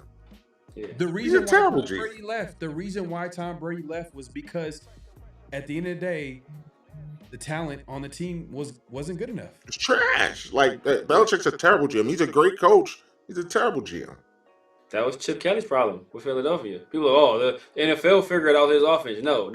What they figured out is that Shady McCoy was way better than DeMarco Murray at that stage in their careers. That's what they figured out. You traded LaShawn McCoy for injury riddled. He's been injury riddled since Oregon. Kiko Alonso. You traded possibly the top running Shady out of Philly is crazy. You ran Shady out of Philly. You ran Deshaun out of there. So like it wasn't the NFL didn't figure them out. Like he went 10. He had 2 consecutive top 10 finishes in offense, and I think even that year when they quote unquote figured him out, he was like 12th. So he ain't figured a damn thing out. You just figured out that Shady McCoy not there. Deshaun don't want to play for you. Jeremy Maclin is all banged up. So that's what you figured out. You figured out Riley Cooper ain't as good as none of these motherfuckers. That's what you figured out. Racist ass. Oh, sorry. Riley Cooper. Sorry. Didn't mean to say that out loud. But yeah. So, I mean, but that's what's going to take. You're going to have to give one of these high-profile coaches them coaches love power just as much as these owners and these politicians. Like, they love power. So they want that power. They want to be able to say that they did everything. So I think for the Giants, I could see why the Giants, with Tom, because he already has a quarterback there. Tomlin is a guy. He is going to win football games. That's what he does. He's consistent. They consistently win football games. They consistently get to the playoffs. It's just, the last, I don't know how many years he hasn't had a quarterback. So I can see why, like, maybe a Tomlin would be a good fit for the Giants. I just don't think Tomlin, John Harbaugh, any big name coaches come to the Raiders. I don't think it's a good fit. I don't think it's a good fit for the Raiders, because what we need is a GM to be a GM, and we need a coach to be a coach. Once we build this team up, if that coach that we picked, that young coach we picked up, if he develops into something, cool. If not, now we have leverage to get the top whatever coach out there. I just feel like that should be the ultimate plan, but some people just want to go ahead and swing for the fences. But swinging for the fences, your batting percentage ain't gonna be good if you keep swinging for the fences. Look at last year. They tried to swing for they got rid of AP and then swung for the fences with Ben Johnson, and it ended up with a 75-year-old coach. So I don't know if that's gonna be that they might have to fire again this year. Again. Man. But But as I said before, Mike Tomlin can coach the Raiders for 20 years and still be younger than Pete Carroll. Think about that. Think about that. Think about that. 20. I mean, he's still younger than the president, though, right? Still got that going for him. He still got that. He's still a young man. Our last two have been highly questionable. I mean, well, yeah. So hey, that's not exactly a ringing endorsement. Is Pete falling asleep at meetings? Do we know if that's happening yet? Is Pete falling asleep? Our guys is talking to him. I think Pete got the California solution. I think Pete got the Southern Cal solution to staying awake all hours of the night. Yeah. Man, so what's your final score, Mike? Sunday. I do think the Giants are going to win the game. I think it is. I also think it's going to be a sloppy game, but I think the Giants special teams makes a play somehow during the game, and I think the Giants win 24-17. 24-17. I'll take that. I think that's good. I hope it's like 35-2. I don't want to be sweating at any game. Like, please, Raiders, do not win a game and not get the number one pick, and then we just end up getting Caleb Downs at number 3. Like, this is some weird, and I'm not nothing against Caleb Downs. It's just we need to hit a quarterback. Yeah. So if y'all do get the one pick, would you listen to the Jets? If the Jets offered all them picks? Hell yeah. I would. Hell yeah. But the thing is, though, Raider fans right now, they're all in on a quarterback. So it's going to be a whole lot of pressure. It's going to be a lot of pressure, not just coming from the fan base, but guess who's going to be listening to the fan base? The owner. Mark Davis. Yeah. Mark Davis is also going to be pressuring, Spytech to go get that quarterback too as well. So I personally, man, a trade down, that's what we from the one pick, only with the Jets, not from because nobody else is not worth it. But the Jets having all that draft capital, you gotta pick up the phone. You gotta listen. For sure. Look what a trade down did. Let's just a good example. Recent history. Last draft, trade down the Browns. Exactly. Look at their draft. Yeah. Look how many started Harold Fannin Jr. They got that D tackle out of Michigan. Mason Graham. Quishon Junkins, Dylan Sampson look like they two stud running backs. Yep. And Shador might be the future. I was say the Browns hit on all of their picks except the first quarterback they drafted. Dylan. Let me tell you, we got Carson Schwarzenegger. Carson Schwarzenegger, defensive rookie of the year. Oh yeah, Carson running away with it. Yep. It stopped at the fifth round, and then obviously. Exactly. But yeah, So so I mean, yeah, hey, so look, something like I'm here. that, and then it's like we said, like we've been saying all show, like you gotta hit on these draft picks. Yep. You Yeah. have to hit. Yeah. You can't get all them picks and then not hit, because then it's over. Now it's over. Yeah. Yeah, man. We're gonna find out real quick, man. This Sunday, man, the Tank Bowl between the Giants and the Raiders, man. Mike, man, we appreciate you coming on. Let the people know where they can find you, what to look forward to, all that good stuff. Well, you can look for me on my podcast, the Pulse Podcast, every week during the playoffs. We'll be live every Sunday, definitely after the playoff games. We'll be live. The Saturday games, everybody got lives, so I try not to crack the whip too bad, but definitely every Sunday, this NFL playoffs will be live after every game, and we'll be live after the national championship for college football. The Pulse _ podcast. You can follow me, IAM_MBJ on all the socials. Yeah, man. Check us out next week for our end of the year awards called the Speakies, man. It's a fun time. And the Fun Pulse things. Podcast is on YouTube. You can find them YouTube, yes. YouTube specials. YouTube only. Yeah, YouTube only. All right, cool. But follow the Instagram page. Yeah. Instagram. Okay, so Pulse Podcast on Instagram. Episodes on YouTube or wherever you get your podcast, and then just follow the Instagram page just because. There you go, man. Hey, follow them all over social media. Pulse Podcast on YouTube, also on Instagram. The show will continue. We're gonna get into the picks. Oh man, I think should we start waving our white flag on the NFL picks? I was done for me, bro. I've been with my white flag, bro. I've been swinging for the fences, bro. Yeah. I've been swinging for the fences. But yeah, we'll get into that. We'll get into the Maxx Crosby trade stuff in just a second. But we appreciate everybody coming through. Make sure to click in, hit that like button, hit that subscribe, hit that notification bell. Show will continue. All right, man. See ya. Peace.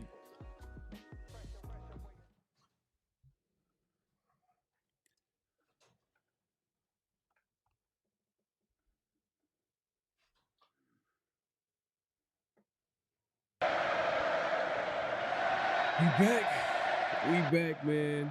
We are back. Well, I'm back. I am back, man. A great interview, great conversation with my guy Mike from the Pulse Podcast. Definitely check him out on YouTube, all over social media. Definitely give him a follow. Great conversation. I'm not gonna lie, I feel a little bit better. I feel a little better going into that Giants game, man. I was a little nervous going into the Giants game, because this is a big game.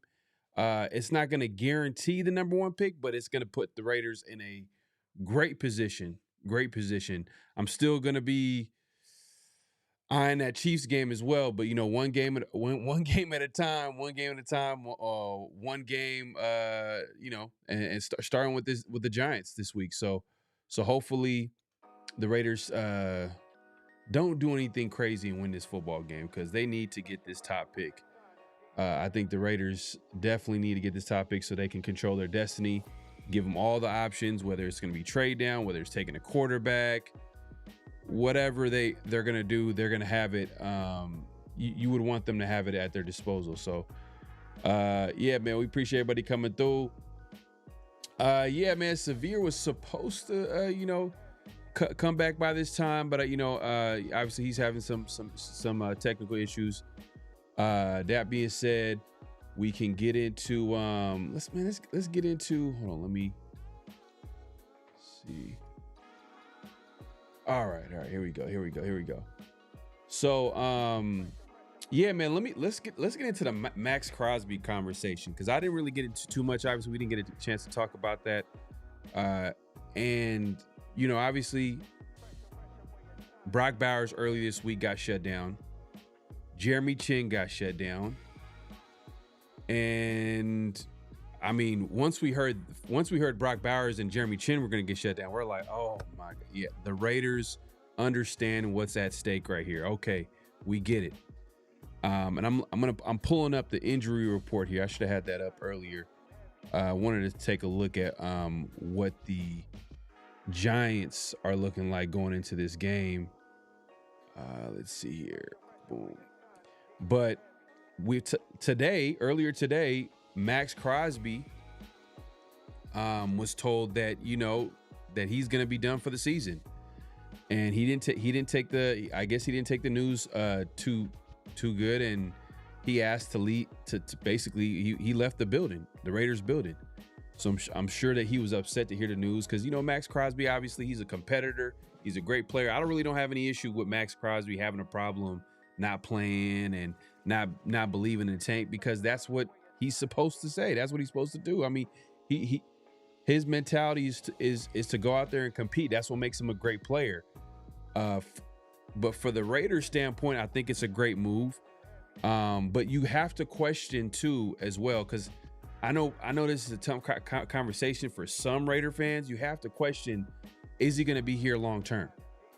Is Maxx Crosby going to be here long term? Is it time for the Raiders to look at, the future with Maxx? Because it's not him as a player. It's not him even about him wanting wanting to leave the Raiders. It's more so, how do I say it? I mean, by the time the Raiders have rebuilt this roster, will Maxx Crosby still be in his prime? Will Maxx Crosby still be in his prime by the time the Raiders have built this team into a winner, a playoff team? And right now he's 28 years old. It's just, man, like we've seen in the past where Raiders hold on to guys until the very last moment and they don't get nothing in return. Great example is Derek Carr. Derek Carr, I mean, if you want to believe some of the rumors that, Derek Carr, they could have traded Derek Carr for a first round pick to the Colts. That was one of the biggest rumors of the off seasons before, obviously, Josh McDaniels and company got theirs when Gruden was there. But fast forward, they didn't get anything for Derek Carr. And one of the things that people try to mention here, and I see people in the chat, man, salute to everybody coming through. Make sure to click in, hit that like button, hit that subscribe button, hit that notification bell. Yeah, he does. He does. But what makes it so good is that it's not by accident, it's a tradable contract. There's not going to be a lot of dead cap hit if he got traded. I think that the dead cap hit, if they were to trade Maxx Crosby to another team, is $5 million. And that's not by accident. It's not by accident. So the Raiders knew what they were doing when they made that contract, and Maxx Crosby and his representatives knew what they were doing when they made that contract. They wanted to make sure if things went left, it was going to be an easy, it's not going to be hard to move his contract.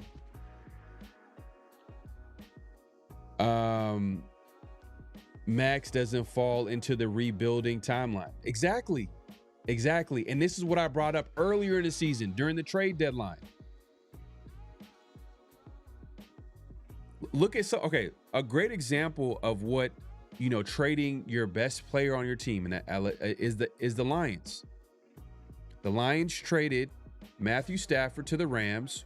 Obviously, Matthew Stafford end up winning the Super Bowl with the Rams, but they were able to get a draft haul, and that kind of catapults them to get some talent on that team. And now they were a team that was going to the playoffs year in, year out.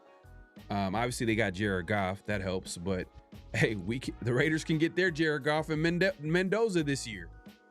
And then you combine some of those picks, and I know there's a lot of pessimistic Raider fans. It's crazy. I'm supposedly supposed to be the negative guy, and I say the things that people don't want to hear.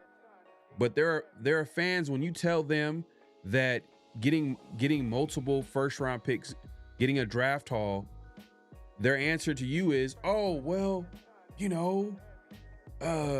not like the Raiders are going to do anything with those picks. Come on, bro. Let's be real. Maxx will be all right. His knee injury was an issue for half the season. Yeah. I hope that won't come up in trade negotiations. I hope not. Exactly. And some change. You know what I mean? Hey, look. Trade Maxx for max value in the offseason. His contract's not worth his production. He would be better. I mean, nah. His contract is not bad at all. Maxx is still a great player, and teams value Maxx. I'm sure they can get if they trade him now. They can get a good draft haul.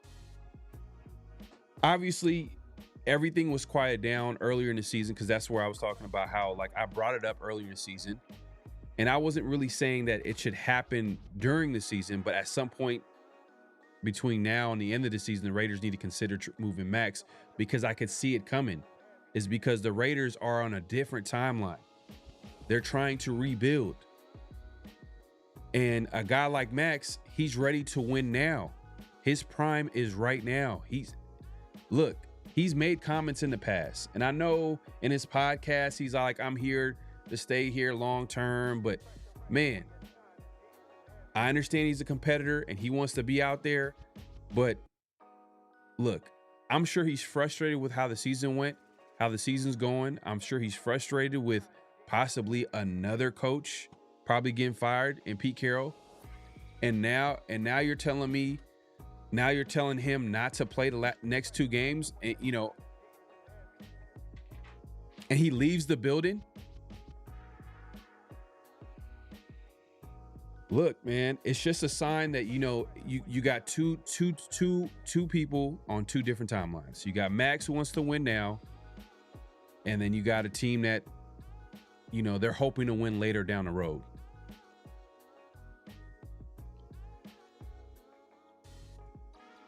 This is true. That's part of it too. That's why I say competitor. He wants to be out there, like there's a certain level of, there's a mentality, like his mindset of like, he wants to be out there and he wants to compete. Maxx is I'm going to play every snap guy.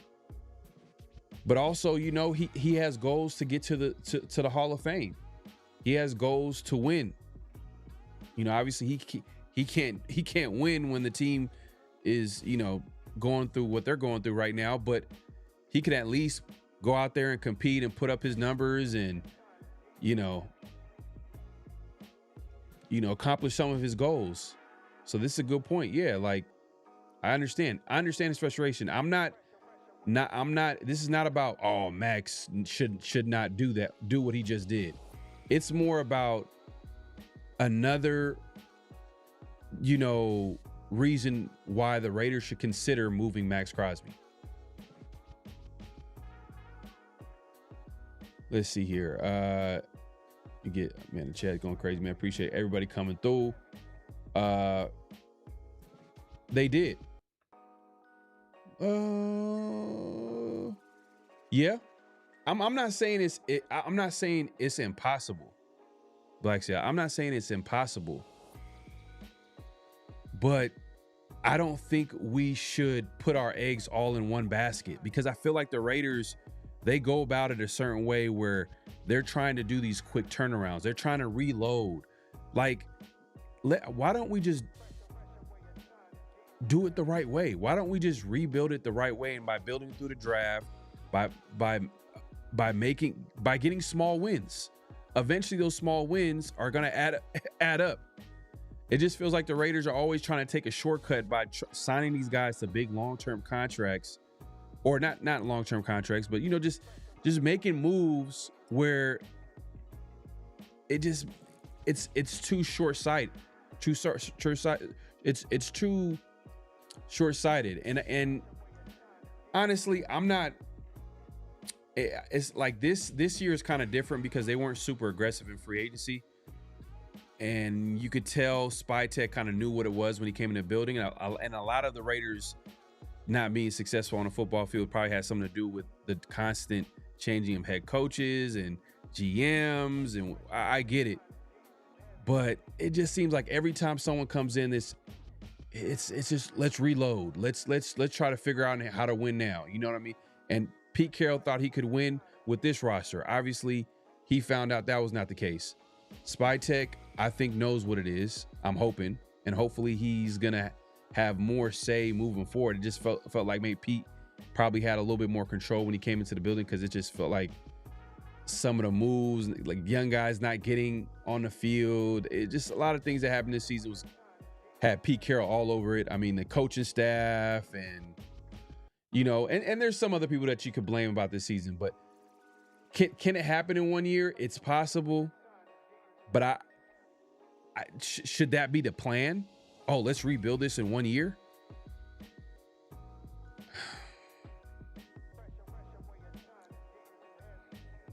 We ain't the Patriots. We're gonna. That's what I'm saying, bro. They got Drake May. Their offensively, their weapons is kind of questionable. But you know they did turn it around. But Drake May is a big part of that, and they got some pieces on that defense. And you know Mike Vrabel is doing a great job, hell of a job coaching that team. And then having, you know, Josh McDaniels back to his role as an offensive coordinator is huge for them. But it's just a weird year, man. I'm not gonna lie, man. Some of these teams, man, like it's just hard for me to take them really serious. Like, man, and I'm not trying to hate, but it's just this is a terrible NFL season. It's a lot of parity, but it's not a lot of bad football. A lot of teams that are 12-3 and 10 plus games. I'm like, how are you, like, this is not normal. Like, this is not what I'm used to.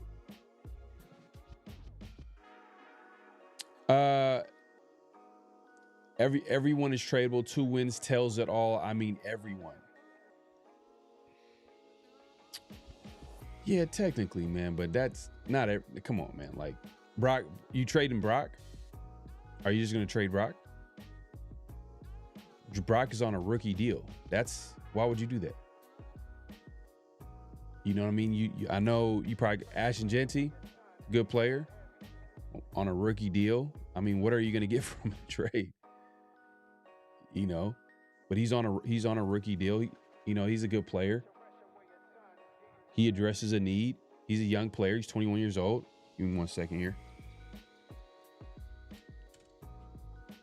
You shouldn't just trade just to trade. I'm looking at it from a timeline aspect. Like, I think that Brock is going to still be young enough, still be in his prime. Same thing with Ashton Genty and some of the other guys that possibly will stay here long term. And the sad thing is that there's only like less than a handful of players that I can think of that's going to stay here long term. I mean, I guess there's some guys that I like from this rookie class. I mean, the Darian Porters, and they just need to. I need to see more development on their part, and I could see it happening. But you know, before I can even just assume that those guys are going to be good players long term, I got to see it. But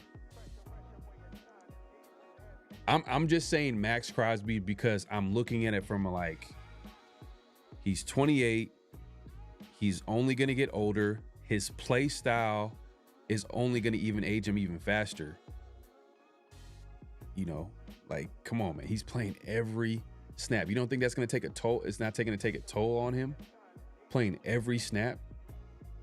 He's already kind of like these injuries, like a shout out to DJ. He mentioned the injuries that he's had the last, not just this year, but the last few years, kind of added up a little bit.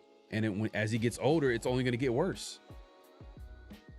Now, if he was realistically wanting to prolong his career, he would take it easy on playing every snap. But he's not. That's not what he wants to do right now. It just makes sense. And I'm a big Maxx Crosby fan. I'm not saying I hate Maxx. I want him to get traded. It's just I'm just looking at realistically. Maxx could be at the tail end of his prime by the time the Raiders turn it around. Exactly.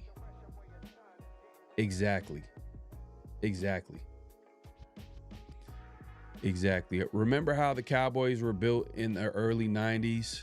Trenches. Offensive line. Which should be the biggest, which should be the emphasis on this offseason, should be to upgrade the offensive line. I know the Raiders got a whole bunch of needs, and they're not going to be able to address everything in one offseason, but I think the theme of this offseason should be the trenches. And that's starting with the offensive line. Got to. Black Sales says trading Maxx for unknown is crazy. We're not talking about any player. We're talking about the face of our team. Bruh, damn. So you're gonna hold on to Maxx. See, that's what I'm saying, man. Sometimes like, and it's not you, Black Sales, but what I get though from a lot of fans when I say something like this is it's almost like they want to lose a certain way. Like it's like Maxx, like, oh, we gotta keep Maxx. What happens if we keep Maxx? And this is a 2 to 3 year rebuild. Maxx is now what? 30, 31 years old. And some of these injuries is coming up. Like, you gotta take educated risks, educated gambles. You gotta take, or calculated risks, calculated gambles. The good teams do. The good teams make smart trades like this. I want to see smart moves. If they turn it around one after 1 year, then okay, boom, that happens. And then they have Maxx. All right, well, I guess I'm wrong. But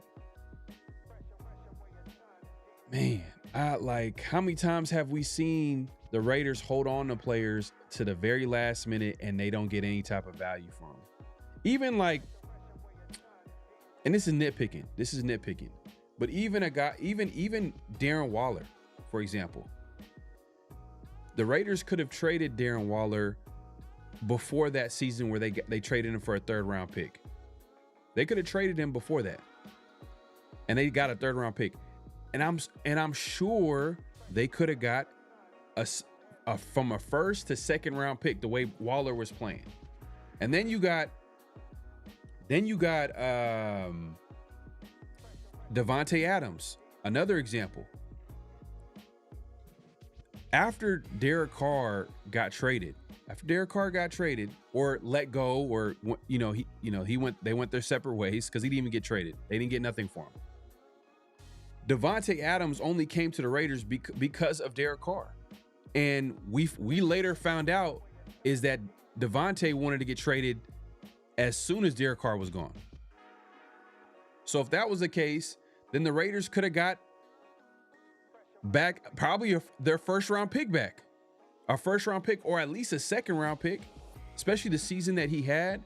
That season, he had one of his best seasons of his career with Derek Carr that year.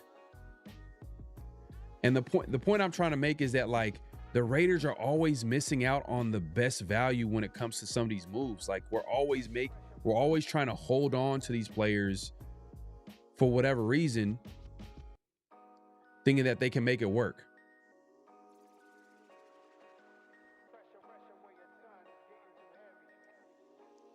Hank says everyone always says it, but Davis running Raiders isn't.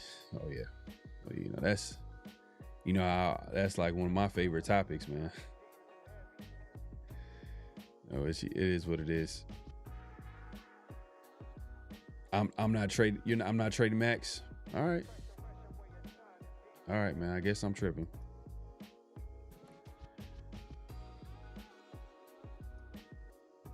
Simeon Rice getting traded to the Bucks back in the day is the same trade as getting Maxx. We aren't special. There you go. But yeah, man, that was just my take on the Maxx Crosby, was that, like, I just feel like it's these moments is just reminders of, like, man, the frustration from his part, which rightfully so. The Raiders are not winning, constant different coaches, he wants to play and they're telling him that he can't play. I'm sure all of this is kind of adding up. Well, we're gonna get to a point where like where he's gonna finally be like, you know, I want to go somewhere else, and then now his value is, you know, we know he's a great player, but his value will be at the time of the trade will probably be a second or third round pick, and it's like, damn, we could have got. I could see it coming, and we got a lot of needs. We got a lot of needs. Let's see.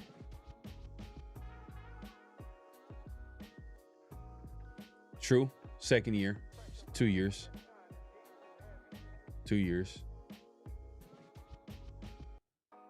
Yeah, because that first year was kind of a wash, and they got Vrabel in the second. And they, you know, they kind of turned it around this year, but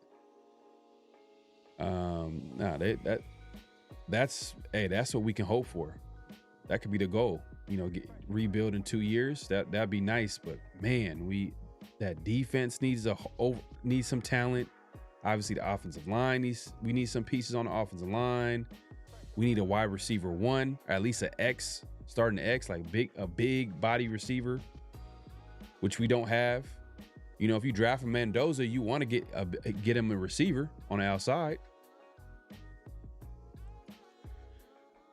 Just another DJ says, one of the pros to keeping Maxx is bringing in a free agent players who have interest in playing with them. It's true. Yeah. Yeah, it's gonna make, it's for sure. It's probably not gonna look. It's probably not gonna happen if Maxx doesn't want to get traded. Then the biggest guy in Max's corner is gonna be Mark Davis, and that's, to me, that's the reason why it wouldn't happen. But if Maxx is frustrated and, you know, the Raiders led by Spytek are like, you know what, maybe it's time, and they make a case to, you know, both agree to mutually part ways, then the Raiders should consider it, and they should and don't trade them for chump change. You trade them to the highest bidder. You get the biggest draft haul you can get. But, you know, pass rushers play to the mid-30s. That's the rush for trading Maxx in his prime. Then everybody going to complain we have no pass rush. No, I'm not saying, like, I'm not saying we trade them and not use the things that use the draft haul that we get to not upgrade the roster. There's still some guy. I mean, God, man, like, oh man, the Raiders they just suck, man. We're talking about one player. If we had a whole lot of players, man, this wouldn't even be discussion.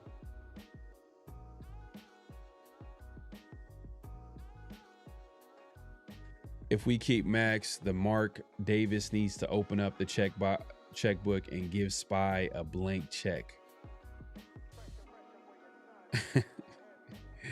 He's not. I think Spytek is a Brady guy. He's not a Mark Davis guy.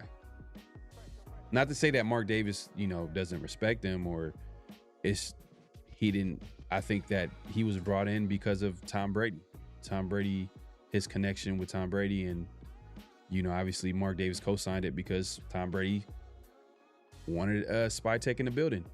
And it's not that Spytek is a bad, you know, GM, or, you know, doesn't have any potential to be a good GM. It's just, I feel like it's Tom Brady. It was more of Tom Brady than Mark Davis. All right. Man, I'm trying to catch up, man. Patriots got an easy schedule. They did.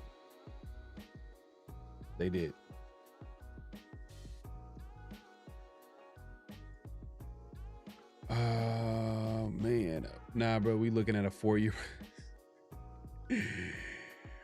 Man, like, just look at the team. And I'm not, you know what? Look, I'm realistic enough to be like, you know what? I'm not gonna say that this is like they can't turn it around after 1 year, because if they can get a quarterback and that quarterback plays well year one, and you see how this year's went, like there's a whole bunch of teams that has no business winning as much games as they have.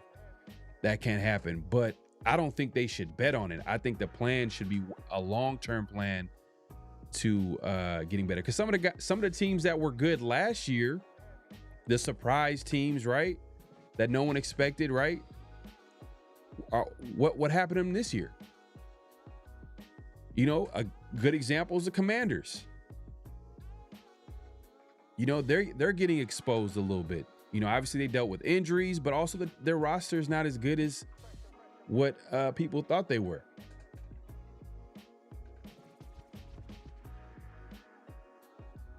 Trade Maxx, but as fan person, we want to keep him. Yeah, that's what it is, man. We it's like we don't want to let great players go. I get it. I'm just like, you know what? I'm tired of the Raiders losing. I'm just trying to figure out a way to build. I want to see a great football team. I don't want to see a team with one great player. I want to see a great football team with multiple great players. How do we get there? How do the Raiders get there? How do we see a great football team?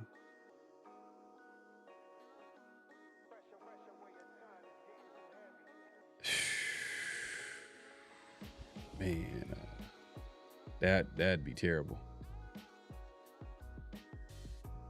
That'd be terrible. But we are 100 million cap space spent off season on see.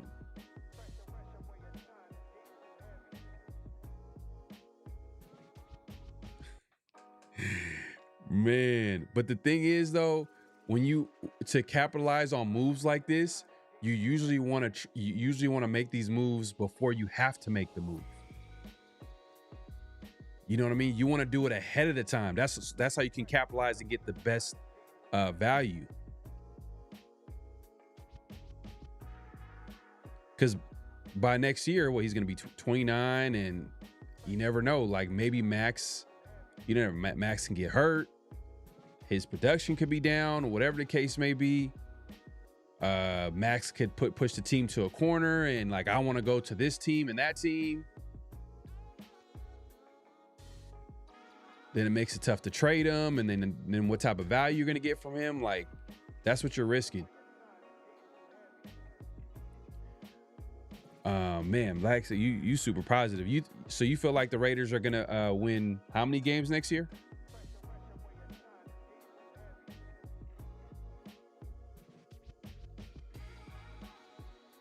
Let's see, man.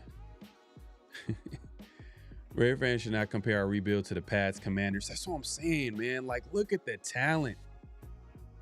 Look at the talent. And on top of that, like, man, like, we got to figure out who the coaches are going to be, man. There's so much going on with the Raiders. Yep. Man, the Browns just had a hell of a draft, too. Hell of a draft. Yeah. And that's a great point, DJ, is that like people always use that like, oh man, look at this team and they rebuilt it after 1 year. But what they don't understand is that they don't know that team from a talent perspective is completely different. Like, for example, we're playing the Giants this weekend, right? Identical records, 2-13. Both are 2-13 teams. But look at the Giants roster compared to the Raiders roster. Malik Neighbors. They have Malik Neighbors. Wendell Robinson is a solid player on that team. You got that defensive line. Crazy. Defensive line. They drafted that running back in the 4th round. They got talent everywhere. You know, obviously the quarterback, Jackson Dart. They got pieces that the Raiders don't have.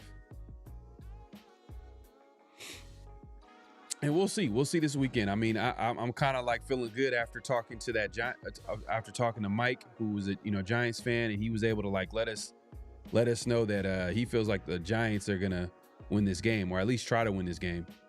So if that's the case, we need that. Chill Ray, how quickly the Raiders rebuild will depend on how well Spytek can draft.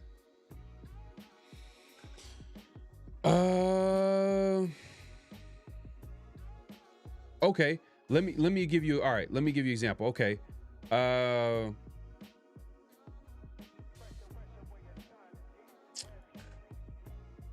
good example of that. Okay, Reggie McKenzie, 2014.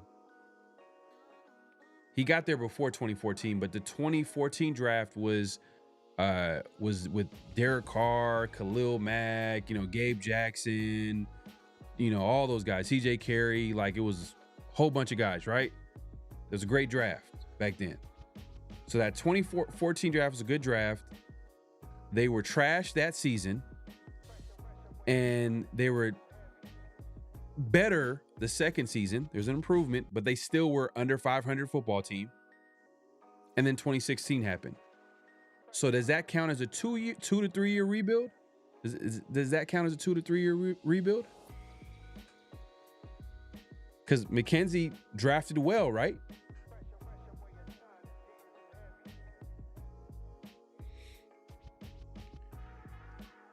Hank says, I learned this with Woodson and Mack. I'm glad Woodson came back, and I was upset about last legit QB, but time flies by. Teams win Super Bowls, and we still stuck in the same timeline. Man, like, the Raiders' problem isn't one player. It's their problem is building a football team. That's their problem.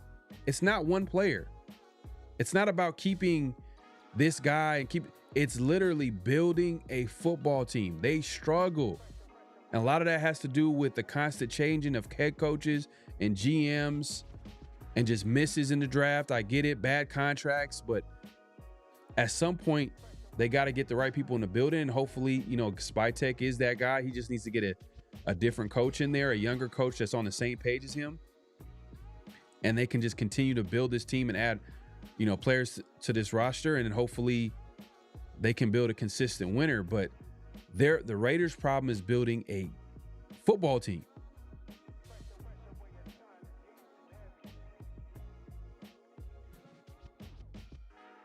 The Raiders didn't trade Woodson. He left in free agency. Nnamdi also left in free agency. Mack was traded. That was a crazy trade. And I think the Raiders wanted to keep him. It was just that completely different situation than Maxx. I don't think the Raiders ever extended him after his rookie deal. That was like the contract. Yeah.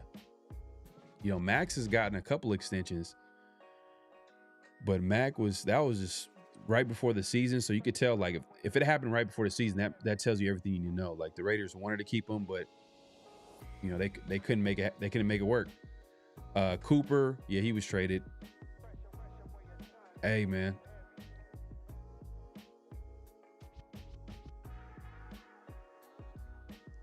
You got to get the right people. Just because, look, I don't like where you're going with this, because what you're saying is, just because a move is right. Let's say, because what Gruden realized is that once the Khalil Mack trade happened, you already knew the writing was on the wall. Like, they needed to tear this building down. And obviously Cooper wasn't working well with them, and they didn't.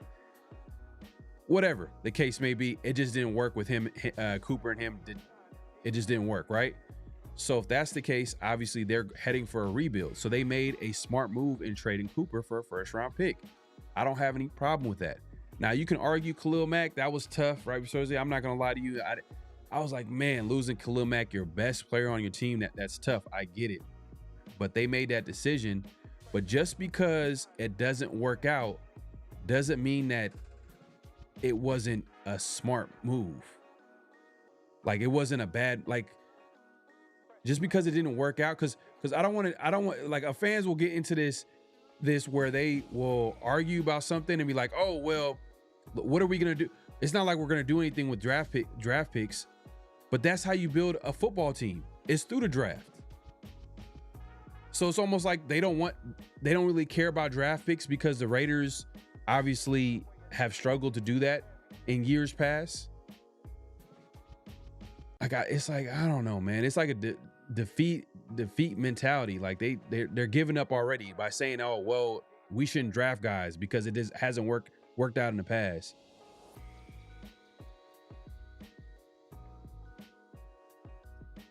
Yeah, Josh Jacobs. They let him go in free agency. That one came back to bite him though. I'm not gonna lie, like, because looking back at that contract, the fact that it was guaranteed only for 1 year, it was a multi-year contract, but it was only the guaranteed money was all in 1 year, so they can let go of Josh Jacobs, and I don't think owe him a dime. I'm not sure if they, went back and redid the contract or there's more guaranteed money left, but that one was interesting.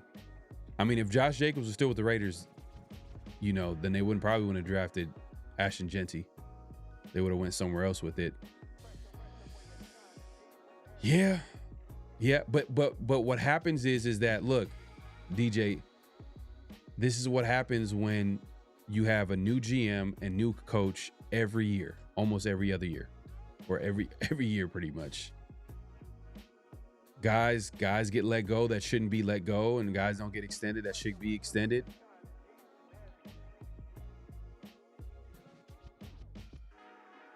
Yeah, I heard this, man. I don't know, man. That's a tough conversation to have.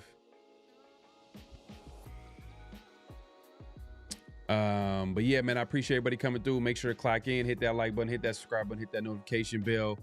My guy Severe is having some technical issues, man. So we gonna rock it out without him, man. It's gonna just be me in the chat today. The night crew in the building. Appreciate y'all coming through. If you guys missed the interview earlier, we had Mike from the Pulse podcast. He's a Giants fan. Great conversation.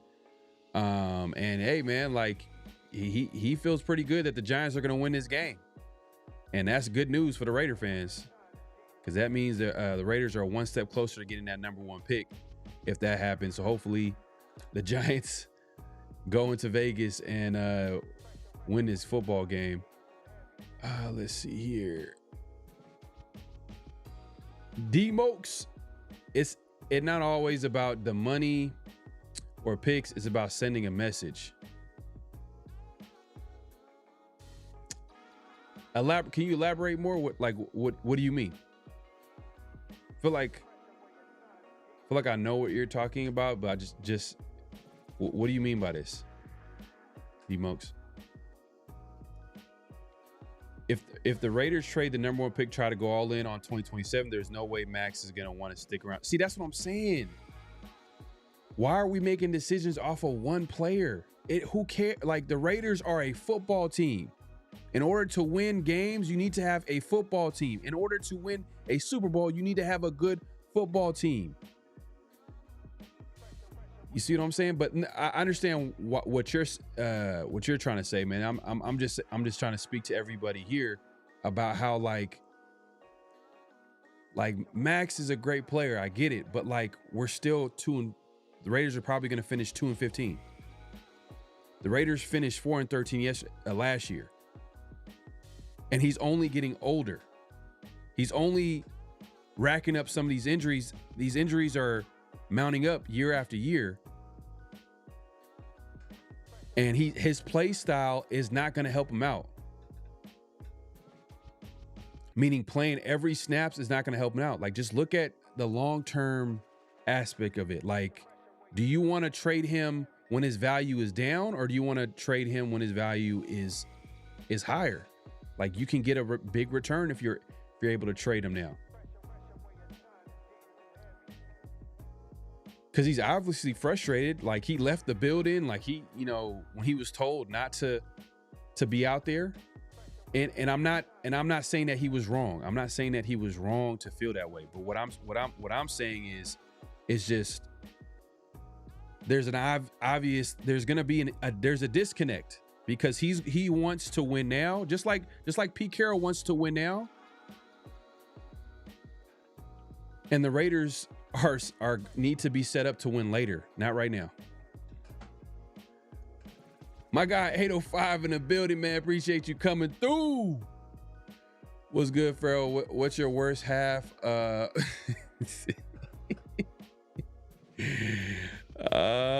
man. My guy's severe, man. He's having some technical issues, man. Hopefully we get him on. If not, we'll be back next week on the 50-50 show, man. My salute to my guy 805. You guys haven't subscribed to Real Talk Raider Nation, go ahead and subscribe to my guy on YouTube and follow him all over social media. Guy has great takes. Definitely check him out. But shots fired for sure. Nah, but that's his guy, man. He's just playing around. Let's see what we got. What we got in the chat here. Raider Way says we drafted. I know, but look at the setup though, Raider Way. Look at the setup. Who drafted him? Wasn't that John Gruden who was handed a 10-year contract? That's another thing too, and that's a whole different conversation. But I'll just say it right now: is that when Raiders consider the next head coach for this team, I want to stay away from the big names. Can the Raiders just stay away from the big names, because the Raiders are right now and are in no position for those guys, just because they're going to demand too much. And we've already been there, done that with giving coaches, power to make decisions in the draft and just having a lot of roster control. I just want a GM to be a GM and a head coach to be a head coach. Obviously, it's not about who has the most power. Just get Spytek, a guy that he can work well with, a younger coach, and just go from there. Because right now the Raiders need to add talent to this roster. They need to develop the talent, and that should be the goal right now. And obviously, eventually, long-term goal is to get to the playoffs and all that. But right now, we're starting from the ground up. Like there's no way that you go 2-15. Hope hey, we're hoping that we're going 2-15. Ain't that really crazy for me to say? I'm hoping that they go 2-15 so they can get the number 1 pick. But that's where we at right now. That's where the Raiders are at right now as a franchise. Trent says we need to get another pass rush opposite Maxx. Yeah, if we keep Maxx, for sure. If we don't keep Maxx or we keep Maxx, we need to get another. We got to get a pass rusher. Chandler Jones didn't work out. Couldn't stop the run. Kuntz got hurt. Yeah, for sure. And that's another. Yeah, Maxx does need help. If they keep Maxx, he does need help.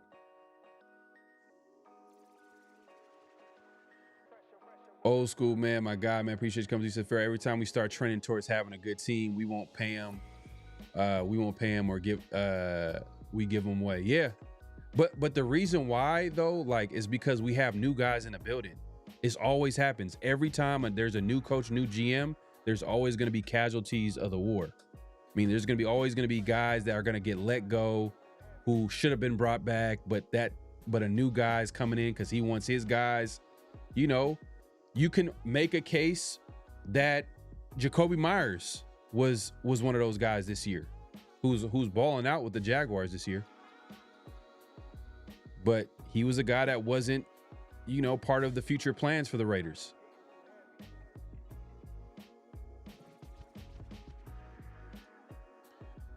Black Sales says, I think with the right move. So I asked him earlier, how many wins do you think we can win next year? Okay, I think with the right moves in the offseason, number 1 pick, the right coaching staff, we can be an 8-9 win team next year. And after still having Maxx in his prime for at least 2 more seasons. Whew, man. I like your positivity. I appreciate your positivity, man. We got to get you on here, man. Black Sales, man. We got to get you on here so we can chop it up for real. Appreciate you coming on, but man, yeah, I got to see how the offseason goes. I'm not going to say you're 100% wrong, but man, 8-9 win team. We'll see. We'll see. I gotta see the moves. I gotta see what the Raiders do this offseason. But for sure, the trench has got to be a heavy emphasis or a theme of the offseason, starting with the offensive line. I want to see that upgraded. When you draft a running back number 6 overall, you gotta block for him. And if you're gonna draft a quarterback, you gotta protect him. So it just makes sense. That should be the first order of business. As a head coach, no. As an offensive coordinator, maybe.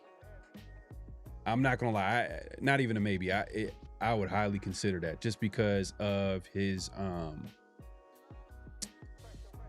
experience with developing quarterbacks. I mean, he was the reason why Jackson Dart got drafted to the Giants, and everybody's excited about Jackson Dart and his future. And then you think about Josh Allen. What got him to become a head coach was he was part of the coaching staff that brought in Josh Allen, developed Josh Allen to be what he was. I mean, a lot of people were like, "Oh, that's Josh Allen," but you guys remember when the Bills traded up to draft Allen, everybody was like, "What were they thinking? This guy needs a whole lot of work. He needs to develop," and yada yada. And Dayball, he figured it out, and that coaching staff figured it out, as well as Josh Allen. And the rest is history. He's like a top 2 quarterback in the league. So Dayball, I'm not gonna lie, like having him in the building, he could help the Raiders identify the quarterback and develop the quarterback. Because I feel like that should be one of the biggest aspects to who they get at offensive coordinator, or if it's an offensive head coach, should be QB development. And I'm not going to lie, that run game. Which one of these offensive coordinators could develop the run game? Because you draft a running back at 6. We need to see that. We need to see the success.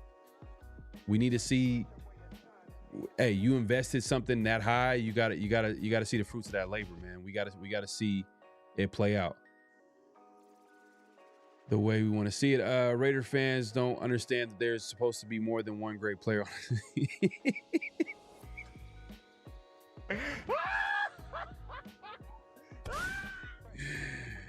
Oh man. And that's been the problem, is that like we just been stuck on one player. Like back in the day, you know, after the Raiders made their, like in the last Super Bowl appearance, they went into the dark years after that 04-05 season or 03 season. Was it 03? It was 02. They went to the Super Bowl, and then after that, it was just downhill. And the great player for a second was Charles Woodson. Then he ended up leaving. Then it was Nnamdi for years. It's like the Raiders have a one great player limit. It was a Nnamdi for years, and after Nnamdi, whew, man, I'm trying to think who was that great player. I mean, Derek McFadden was a very good player. I want to say at his best, he was a very good. I want to say he was great, maybe. But he was just too injured and too inconsistent for me to say he was a great player. But Khalil Mack became that great player. And then Khalil Mack left, and then Maxx Crosby. Now he kind of took up the mantle. It's like we're just always stuck on one great player. But the best teams, the good teams, have multiple good to very good to great. Like they got talent everywhere. And that's the problem with the Raiders. They cannot build a football team. It's crazy. Start with Mendoza, Genty, Bowers, JPJ, Rodgers, Besh on offense, move forward. Like, hey, look, I'm not low on JPJ or Rodgers or Besh. Like, they've all kind of flashed. We just got to see them to continue to develop. But, man, it's going to be a new coaching staff coming in. Start with Mendoza. Got to load up on defense in second and third round. That's another thing. Defense need talent, you know.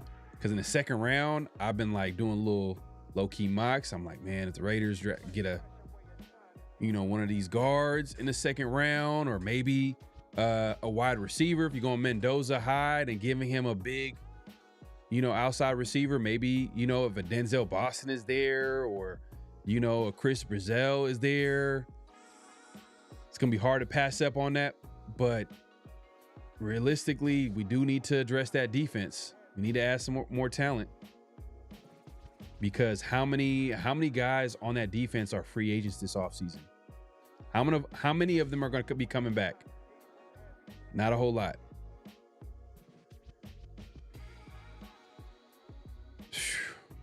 He didn't do anything. He didn't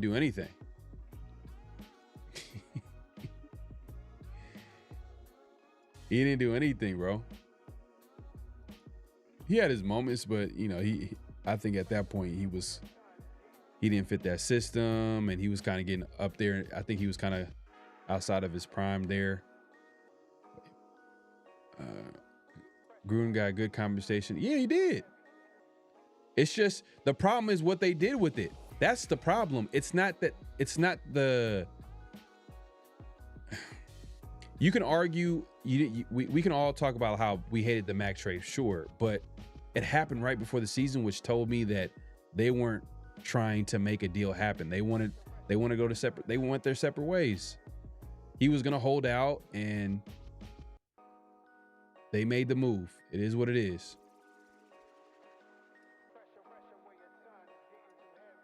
Hold up. But I appreciate everybody coming through. Make sure to clock in, hit that like button, hit that subscribe button, hit that notification bell. Hank says, I remember when I was a little kid, my pops would tell me about all of this stack team. And as soon as I started being a fan, we went shit real back after 2003. Man, 02, but even 02, a lot, man, it was an older team, older veteran team. I want to see a young, talented football team. That's what I want to see. I want to see the Raiders actually put it together, actually build a football team. So I'm hoping Spytech can be a part of that and build this football team. And a part of that is having also a coach there to help develop the players on the roster. But man, they hired a 75-year-old coach, man. Whew. That has, man, I don't want to keep talking about it, but that's depressing. Josh Jacobs should fire his agent for taking that green. I know. That was terrible. It's terrible.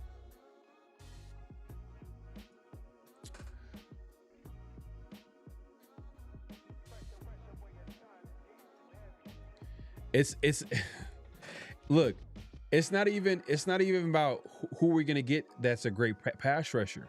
We got so many needs that we can go anywhere with it. We can go offensive line, we can go defensive line, we can go secondary, we can go wide receiver, we obviously quarterback. We got needs everywhere, and that's the point. That's the point. That's why I keep talking about the Raiders. When's the last time we seen a great football team? When's the last time we seen it? Man, shout out to my guy Black Sales Sports, man. Appreciate the support. Salute. After Gruden and McDaniels, I'm not giving any coach any. Exactly. Thank you. We both agree on this. We go and that's why I'm against Tomlin. Tomlin's a great coach, and if he's available, I'm not saying he will be, but let's say if he is, because that was a rumor. That's the concern that I have. It's like, man, he's gonna come here. He's gonna want roster control. He's gonna want a piece of the Raiders. He's gonna want everything. The Raiders are gonna have no leverage, none whatsoever. Same thing with John Harbaugh, who's another, big name coach that could possibly be available. There's rumors that, Baltimore could part ways with him, but we'll see if it happens. But it's just, if he comes to the Raiders are they're not in a high leverage position. Like they don't have a good football team. They don't have a lot of talent on a roster. They don't have a quarterback, and you want this, big name coach to come here. And the only thing the Raiders can do is basically give him the most money ever, plus obviously, roster control, which I don't want to see. And what the Raiders need right now is they just need a young coach that works well with Spytech. Because it's a give and take. You got to have a good relationship there with the GM and coach. They got to have a good relationship. because they got to work with each other. So they got to make sure, you know, they're on the same page. And I'm not sure if Spytech, it's not even, I'm not sure. They're not on the same page. I don't think Pete Carroll and Spytech are on the same page. We've seen it this season. So we agree on this 100%, man. Appreciate the super chat, Black Sales. I got to hit you up. I'm going to hit you up too on IG. So hopefully we can set that up and get you on, man. We can chop it up. Just another DJ says Giants better win. They're a more talented team without neighbors scattered. That's sad. That is sad, man. Damn. That is sad, man. D-Mokes, to be honest, I don't really give up about Maxx, but well, what are we gonna get now that makes it worth it? No, it's not about one. It's not about one person. That's what I'm trying to say. It's not even about just Maxx or who. It's more about, like, we gotta address the entire football team. Like, I'm just looking at it from perspective of, like, how can the Raiders how can they get better? How can they add more talent to the team? Because obviously, if we just have Maxx Crosby, we're just going to be 2-15. We're just going to be 4-13. We're just going to miss the playoffs every year. I mean, how many times he's been with Maxx? Once? Yeah, once in his career. And it was, if you really, I mean, we call it a fluke. They won like 5-6 straight to end the season in a crazy type of season, Cinderella story type of season. And that was like the only playoff appearance that they had, was that 2020 or 2021 season. But every year of his career, the Raiders have missed the playoffs because of it's not his fault. It's the fact that the Raiders have failed to put together a football team around him and just get talent on this roster that makes sense to winning football. They haven't done that.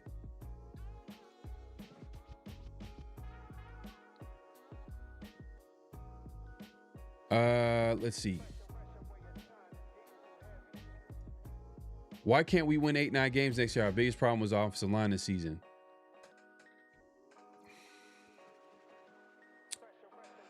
Well, okay, Patrick Graham, he's probably not coming back, so it's going to be a new defensive system. So we got to see how that looks like. We're going to have a lot of free agents, a lot of moving parts on the defensive side of the ball. That's going to need defense is going to take a couple of 2 or 3 off seasons, probably 2 off seasons at least, to get some long-term starters on that side of the football, because we need a free safety for sure. The Raiders need a free safety. I'll say bring back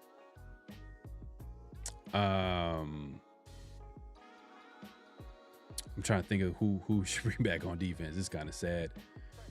Whew. Darian Porter is going to start. I think he's going to start next year. He should, hopefully. You know what I mean? He takes that next step. They're probably going to have some type of competition, but I think he should be the starting outside corner next year. And then they should bring the our other corner. Let's see, actually, oh yeah, let me pull up the Raiders injury report. I want to see what the Giants. Let's see what the Giants are trying to do this game. Are they really trying to tank, or are they really trying to win this game? Let's see here. Boom. All right.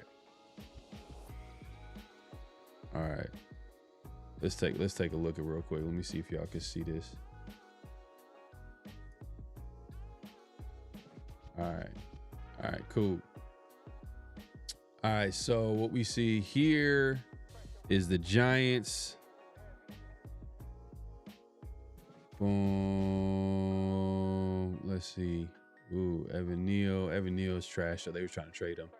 He ain't gonna do nothing. Offensive lineman, Andrew Thomas. Oof. Damn. Didn't like that. But hey. Our D-line kind of questionable. Few guys. Okay. Some guy. Okay. They still got that D line out there. That D line's gonna be out there. Jackson Dart is gonna be out there. You know, so they still got their guys. They're gonna be out there. Andrew Thomas being out is like that's their left tackle, I believe. Left tackle, right tackle. Man. Yeah, that's only the big name. Evan Neal, he's trash. Like I said, he wasn't gonna do nothing. All right. Hey, man. Hey, look, man. It looks like the Giants. You know, and just to put it into perspective, let's look at the Raiders real quick. Maxx, we just found out. You know, I mean, earlier today, he's gonna be out. Earlier this week, Brock Bowers and not Caleb, but Brock Bowers and Jeremy Chin were shut down. Jack Besh, does he even play? He's questionable. We'll see. Let the young guys play. Hopefully he plays. Get him some experience, get him some snaps. Colt Miller, who, Pete Carroll was like, oh, we're rushing. We're trying to get him back. We're getting him back. He's out. So that's good. Starting left tackle. So Forsythe's going to be going against this D-line. Even better. Oh, man. We just need to see the Raiders just. If you're going to lose right.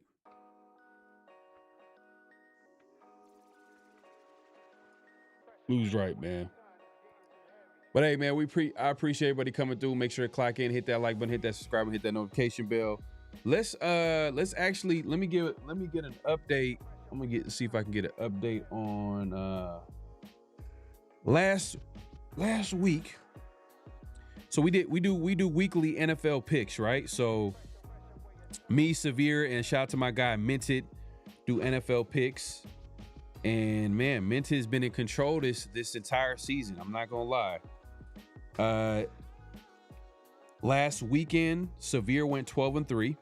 I went 10-5, and Mint, he held it down 13-2. Overall season record, Severe's 133, 87-1. I went 142, 78-1. And Mint right now has a nice little lead, 150, 70-1 this season. So that's where we at. I guess I'm gonna let me see if Severe sent me his picks. I want to go ahead and start the NFL picks before I head out of here. Let's see here. Boom, boom, boom. Man, shout out to everybody pulling up, man. Let's see here. We got Severe. Okay. We got, it's all good. I'll get his picks later. All right. So let's go to the first game. Let's go to that first game.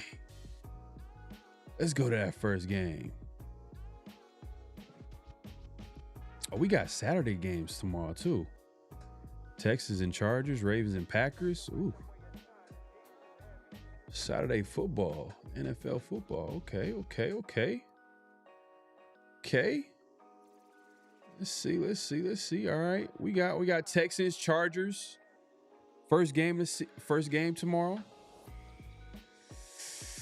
Ooh, this is a good game. Texans kind of like almost lost against the Raiders last week. Man, this is tough.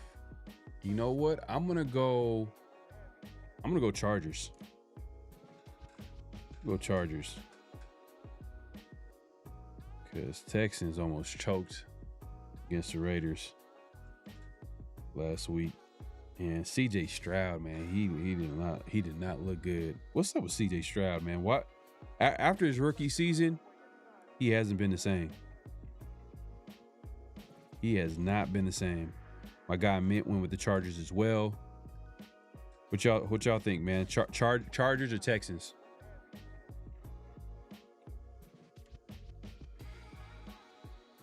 Let's see.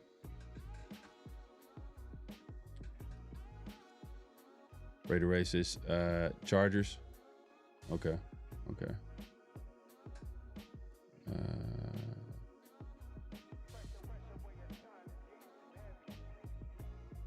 All good, man. All good, man. Appreciate you coming through.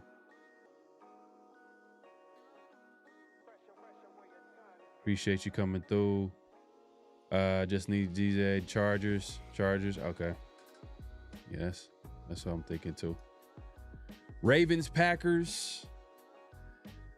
These are two teams, man. Kind of low-key disappointed a little bit. I'm kind of disappointed in the Packers. I know they lost Micah for the season, but even before that, like, they were super inconsistent as far as, like, especially on offense. Like, it just felt like,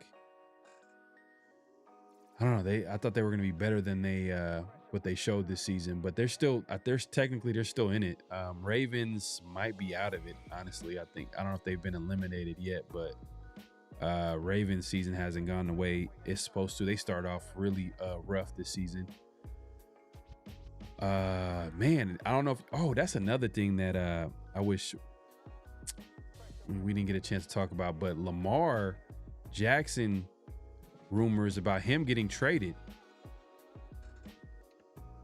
Would y'all be open to a Lamar Jackson trade? I mean, I know I would. I'll be honest with you. But man, I don't what would the trade look like for Lamar Jackson? That'd be crazy. I don't even think the Raiders could be in a position. I don't even think they would be in that. He's like 28, 29. Man, the Ravens will probably ask for like 4 or 5 first-round picks. Yeah, I know. I was just like, bro, like, he's a top 5 quarterback, man.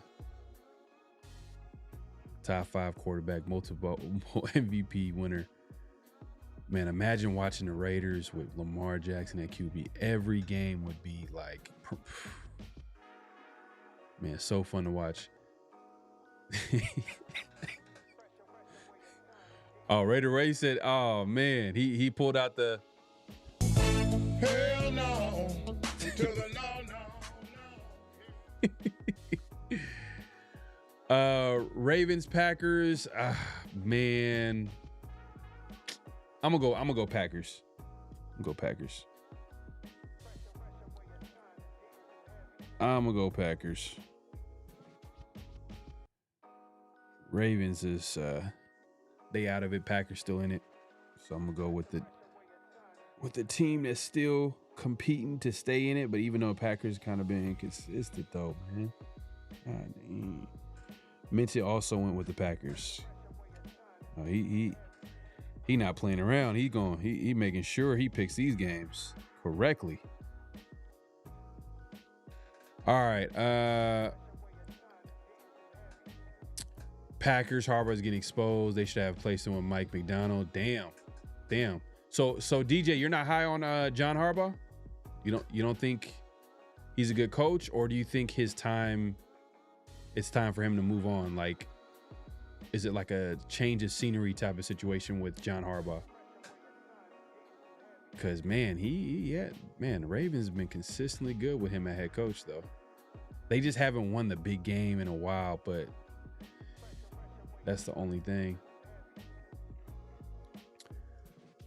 Lamar is bottom of the league when it comes to pure throwing.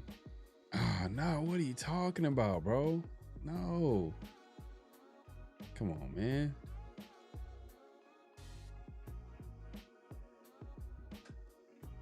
Oh, yeah, that contract is crazy. He about to get like, I think I seen somewhere where he's going to give it like 75 mil, 70-something mil the next couple of years, a year. It's crazy. I know.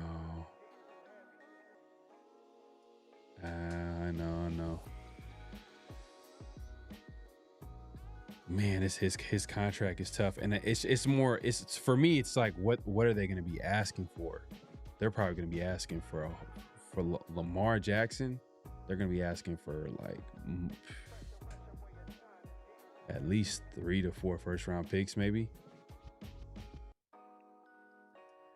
LS in the building. Another Raiders shortcut for a player who has never got it done. Yeah, but he's better than, bro. He's better than anything the Raiders have had the last like 20 some years. Like he's, man, like instantly, like instantly probably turn the Raiders into a playoff contender because he just played that quarterback position is just. But then you got to look at it like if you're going to trade for him, you're going to give up assets that would help build around him, cheap assets because you're going to be paying him all that money. So it's like, damn, I don't even think the Raiders would even like make sense. It would have to be a team that's ready to win. The Raiders are not even close to that. So, yeah. It was nice thinking about it, though. Seahawks, Panthers. Who you guys got? I'm going Seahawks, man. Panthers been one of them, like, man, like they'll win some games and they'll be, inconsistent. They're 8-7. But yeah, I'm not going against because I picked the Bucks last week against the Panthers and they won that game. But I'm gonna go Seahawks. Seahawks might make a run, man. They might make a run. I'm trying to think who else in the NFC. Damn, there's gonna be some. There's so much parity. Let's see, my guy Minted. Let's see what he got. Boom.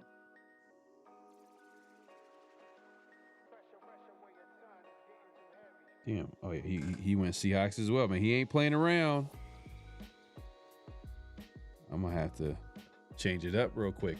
Let's see what everybody's talking about. I'm from Baltimore. He's past due. Is he done, DJ? Is Lamar done?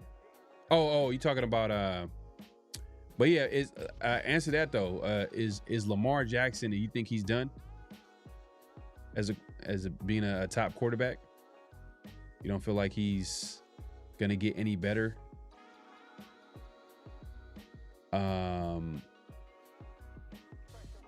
And as far as John Harbaugh, do you think he's a good coach? You think he could be a good coach somewhere else?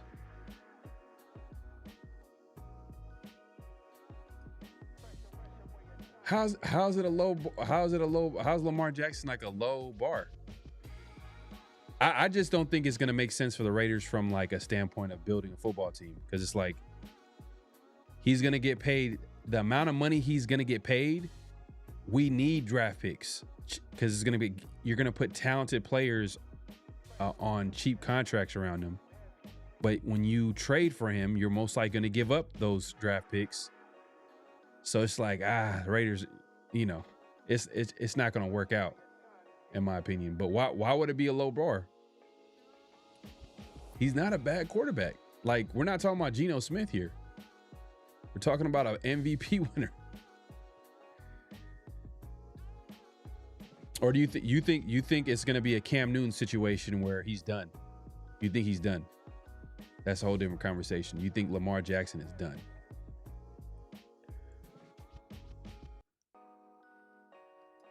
Yeah, I don't think Lamar is done, man. Lamar is just him and Bowers. Exactly. He knows how to use a tight end too. Ooh. I agree. Yeah, I agree. We on the same page. Yeah, I don't think, yeah. I thought about it and I was like, yeah, it's not gonna work. Raider Way, you got Seahawks. We on the same page. If you're gonna trade for a QB, it might as well be Burrow, not Lamar. But damn, Burrow be getting. Damn, but what would that trade look like for Burrow? Like, what would the trade for Burrow look like? Plus, his injury history is a little bit concerning. I'm not gonna lie. It's like, damn, like Raiders, like if the Raiders had a good, talented football team, this they can make that. Then a trade might make sense. Because a guy like Burrow or Lamar could put them over the top, can make them a great football team because you got a quarterback that, you know, that's one of the best in the league. But yeah, man. You got Bengals? Oh, you ahead of the game. Okay. Bengals, Cardinals? Yeah, I got Bengals too. I got Bengals for sure.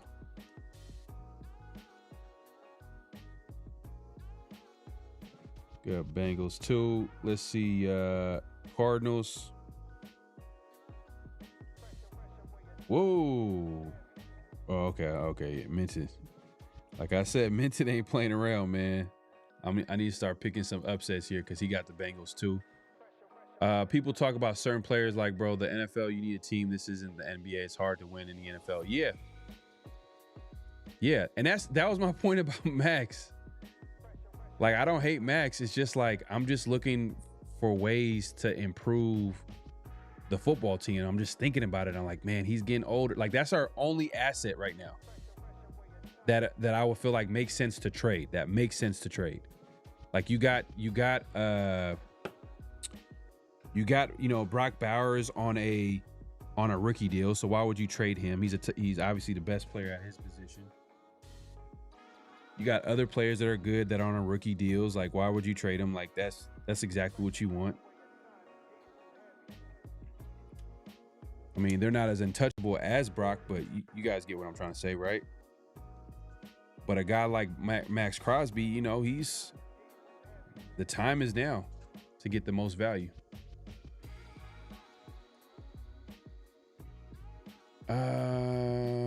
Burrow's good in the playoffs. Lamar isn't. Yeah, bro. Burrow just got that it factor, man. But it just hasn't worked out. And maybe it's because of the Bengals. Maybe it's because how they're building their football team. It's like they're putting a heavy emphasis on skill position, but not protecting him. And that's kind of been, there's been a negative effect on him in his career because he's been getting hurt every other year or every year pretty much. Oh, you got Panthers?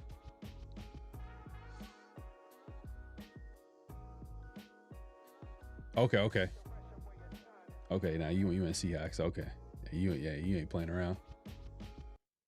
2 years removed from Pete Carroll, and the Seahawks will likely be competing for the NFC title, possibly a Super Bowl. Oh yeah, man. I forgot. I'm not even on the screen, man. My bad, y'all.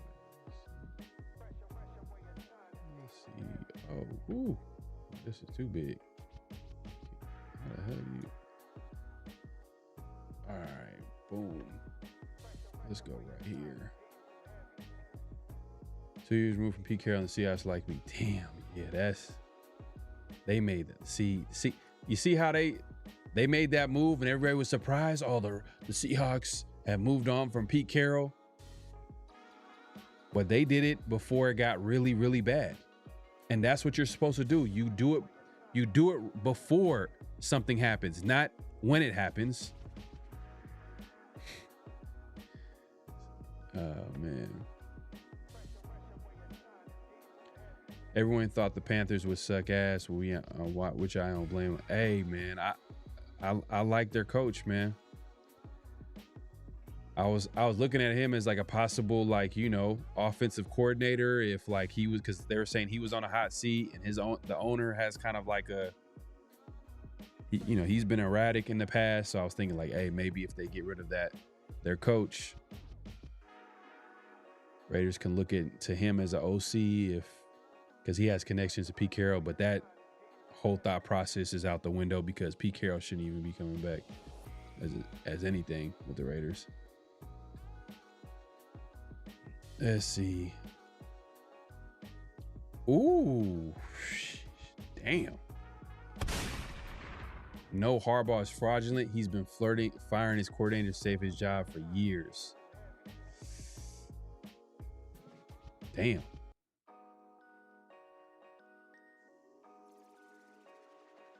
And Ravens just don't fire coaches like that. Like the Raiders would have been fired him. Pete Carroll fired Chip Kelly and his special teams coordinator this season, and the Raiders are ready to fire him. So Harbaugh wouldn't last with the Raiders probably if he did that. Why trade for Lamar if Burrow's available? Burrow is not available, man. Lamar is not available. Burrow is not available. Come on, man. Yeah, okay, that's what I thought, bro. You out there, you see what it is, man. Lamar still lead the Ravens, or has lost their way defense and run the ball. But you know what though, DJ, like a lot of their money is tied up to that defense though.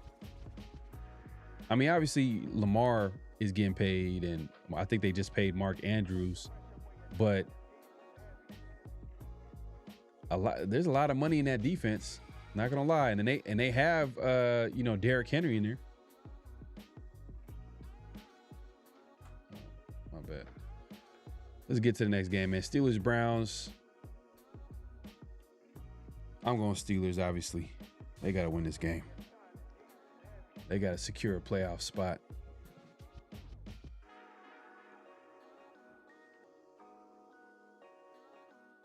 My guy Minted. I don't think Burrow's 3 firsts, man. I do not think Burrow's 3 first-round picks. I think it's more. Come on, man. That's top 5. Top 5. And I think Burrow's still in his 20s. I mean, he's been hurt.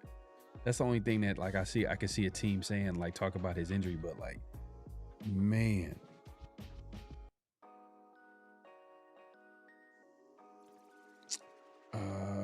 My guy Minted went with did he not go with the Steelers here? Did he go with the Browns?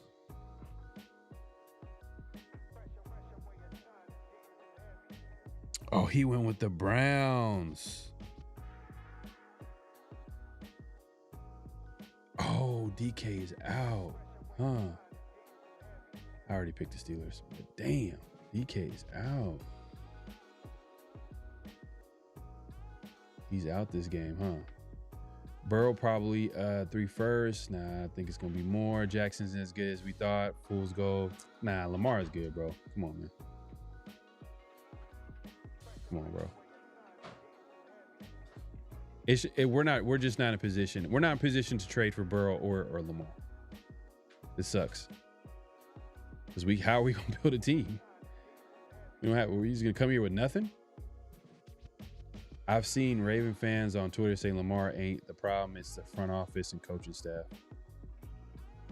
Okay. It's low-key bad right now in Baltimore. The talent's been hiding how bad the team is being mismanaged. Wow. I just know the Ravens kind of have, like, when they've gotten to the playoffs, they've kind of choked.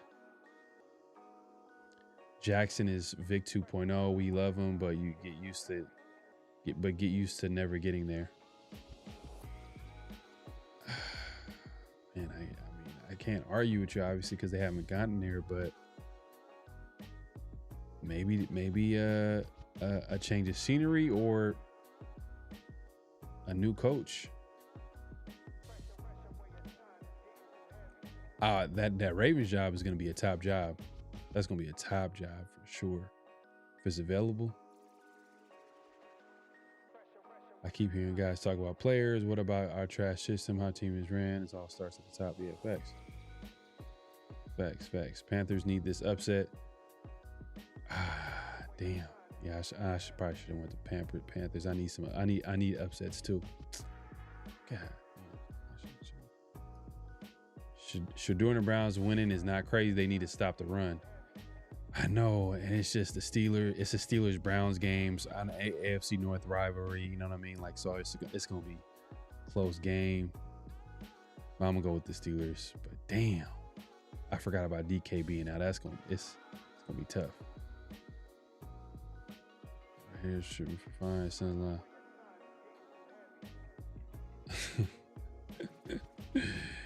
Raiders should make Pete Carroll fire his sons live on TV. Then after Mark Fly Pete gives the fans what they want, then Mark fires Pete. You remember when Mark had Del Rio announce his firing? That was some ruthless. He's all like, Del Rio, yeah, you're fired. And can you go ahead and tell the media that you're fired? That was ruthless. I don't. That was probably the first time I ever seen that too.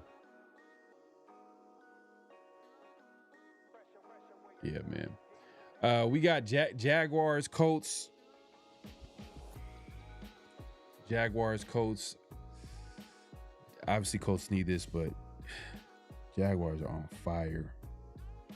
I ain't going against the Jaguars, man. Liam Cohen, man. Who would have seen that coming? Duval. Who would have seen that coming? Mint also goes to the Jaguars, man. I gotta pick some upsets here. I'm gonna pick some upsets.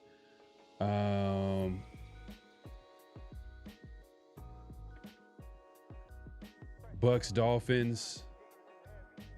Bucks need this, but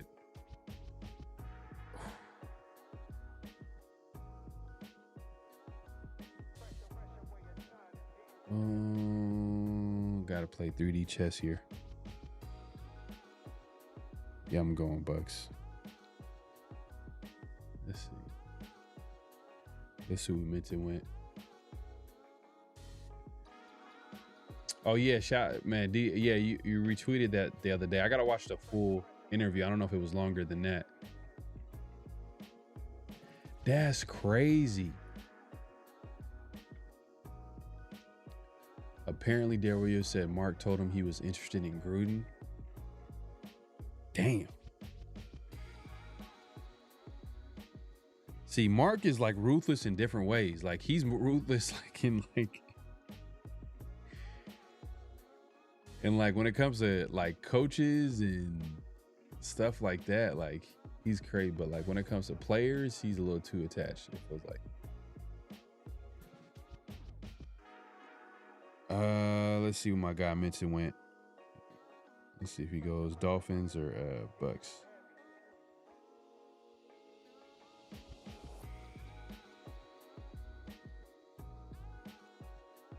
Oh, he went Bucks.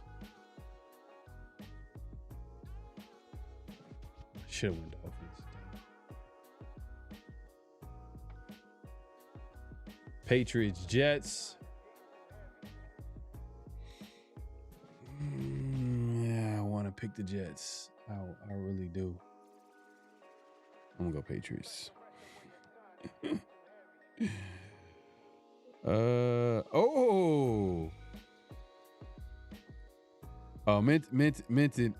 He meant it disrespectful. He picked the Jets. Oh, you're so disrespectful, Minted. If you're watching this, that's like I'm winning this thing no matter what. I'm picking the Jets. That's crazy. He picked the Jets over the Patriots. Y'all got the Bucks. Yeah, I know Bucks need it bad. That's why I couldn't even go against them. I know. And Spy Tech, that's the Spy, bruh. That would have been perfect.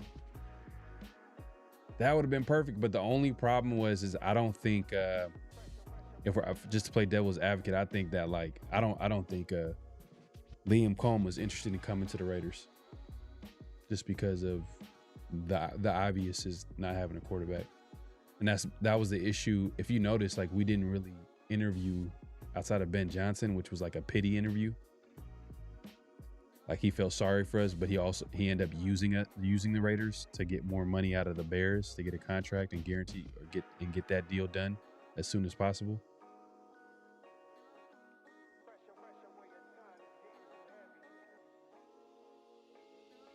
I know, Hank. That's just, you already know, man. That's the elephant in the room. Saints, Titans. Both teams low-key kind of been playing better. I know the Titans had a strong win last week, but I'm going to go Saints, man. Saints been balling with Tyler Shuck. Let's see what with my guy Minted.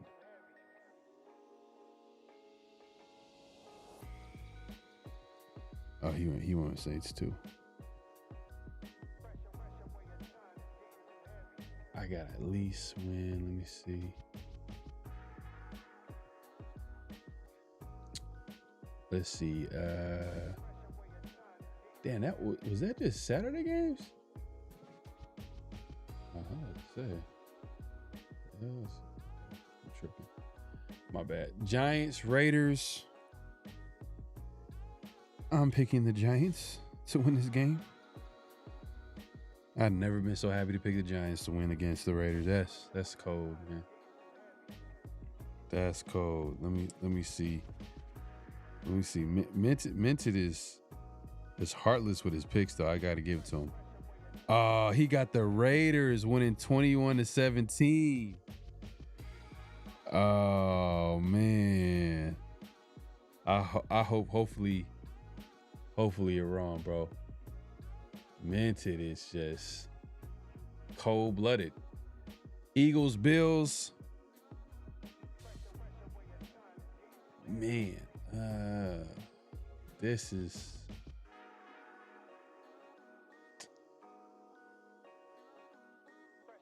I'm going Bills.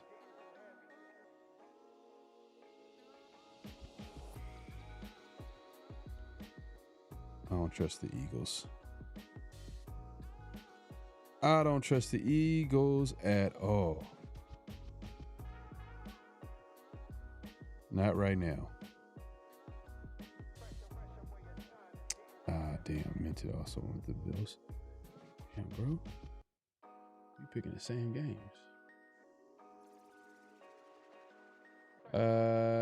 Bears, 49ers. Let's see. I'm actually going with my boys. Man, I might check this game out. Show Bears, 49ers. Shit.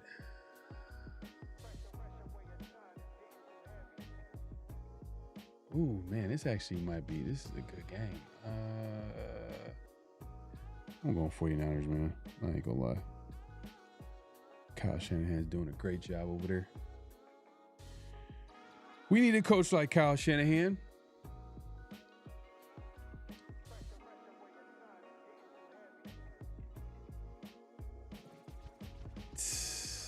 Bro, that is crazy, man. What is that is kind of dysfunctional. I'm not gonna lie. That's super dysfunctional, bro. And he gives him a 10-year contract. Oh man, Mark does not know what he's doing. He does not know what he's doing at all.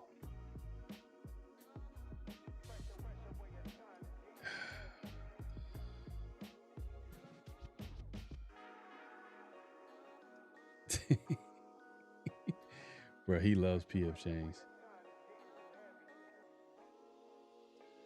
Q in years time in Miami? Yeah, that's gonna be nasty. I watched Mark dance with WNT meeting. He said, I'm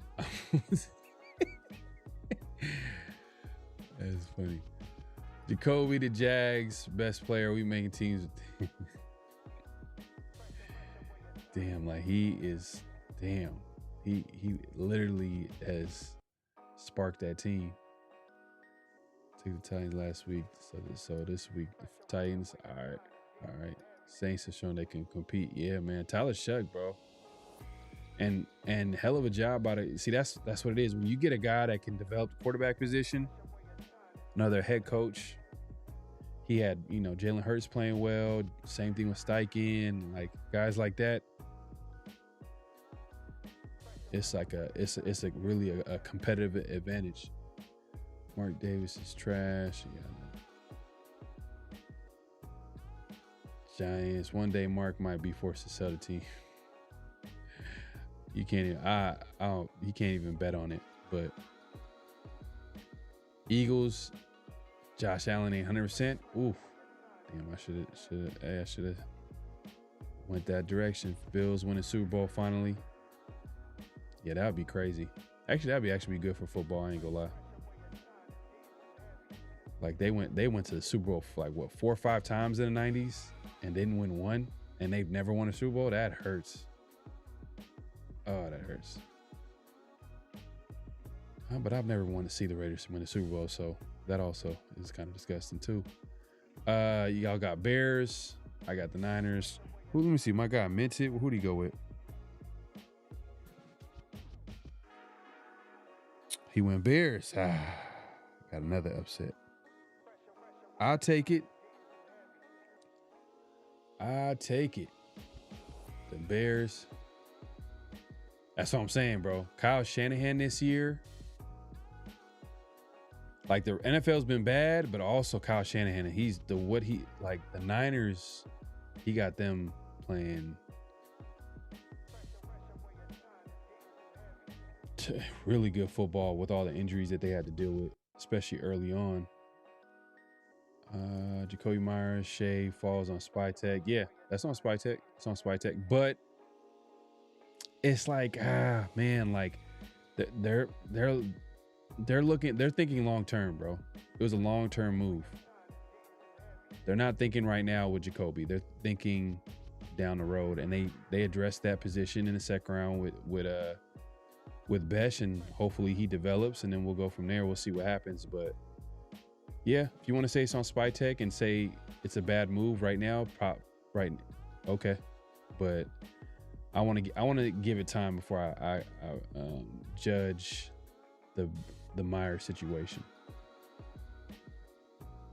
Because if Besh starts playing well, and obviously the Raiders kind of like,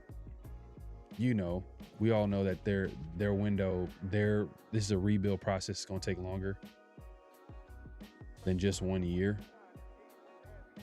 And I'm telling you, bro, just look up and it's funny. I just stumbled upon it. I was just looking at the top receivers of all time, and I just noticed certain guys, the exceptions to the rules, that they played better, or they were still productive, or played pretty well into their 30s. And a lot of guys, top guys, once they hit 30, they were done. They were not the same player. Productive player. Let's see. Jacoby Myers falls on Spytech and lost the trade of 10. Spytech's good, man. Oh, it's early, bro. It's year one. Come on, man. We can't fire. I'm not for firing a coach after 1 year. I'm definitely not for firing a GM. That will set your team back. That's the reason why you could argue. That's the reason why Myers ain't back. Is because Spytech is the new guy on the block, and he wants to build it in his own way, and some guys are going to be casualties of that. Spytech has failed our fan base. Boom, boom, boom. My guy Solo Empire in the building, man. Appreciate you coming through. So I'm not gonna lie, I'm not that impressed with Mendoza. Yeah, bro, it's just not the most exciting quarterback class. That's it's a good argument, bro. It is not exciting at all. That's why, hey, keep this between me. Whoever watching this, I like Brendan Sorsby, and I'm not saying taking him in the top 3 or whatever. If he comes out and he's available in the second, or even trade up into the first, because it's not a good quarterback draft, especially after, Mendoza and, if Dante Moore comes out after him, then I am intrigued by a trade down and then getting, addressing other positions like offensive line or defense early, and then you trade back into the first or second. You draft a Brendan Sorsby in the second, because he got the tools, he got the potential, got the athleticism. But just to play devil's advocate with Mendoza, he's checked every box, bro. Almost every box. He's played well against good teams. He's played big in big moments. His arm is good. You got a good arm. Good arm. Not a great arm, but he has a good arm. 6'5", 225, you know what I mean? And I feel like he's going to be a guy that, I think he's a safe pick out of the quarterbacks. that I mentioned, like the Dante Moores, even Brendan Sorsby. I said later on in the draft, if he comes available, I know he's considered. He went into the transfer portal, but he's considering the NFL. So I'm sure he's probably trying to see like, hey, if he can go in the second or first, might be a good time to enter the NFL, go to the NFL. Who's your guy, Solo? Who do you like? Let me know, man. Let me know in the chat. Yeah, I got the Niners, bro. For sure. All right, let me get to the Rams Falcons. It's an easy one. Falcons. No, I'm just playing. Rams. Let's see. Let me see my guy. See my guy minted. Let's see what do you got. Let's see. Minted. He got the Rams. All right, bro.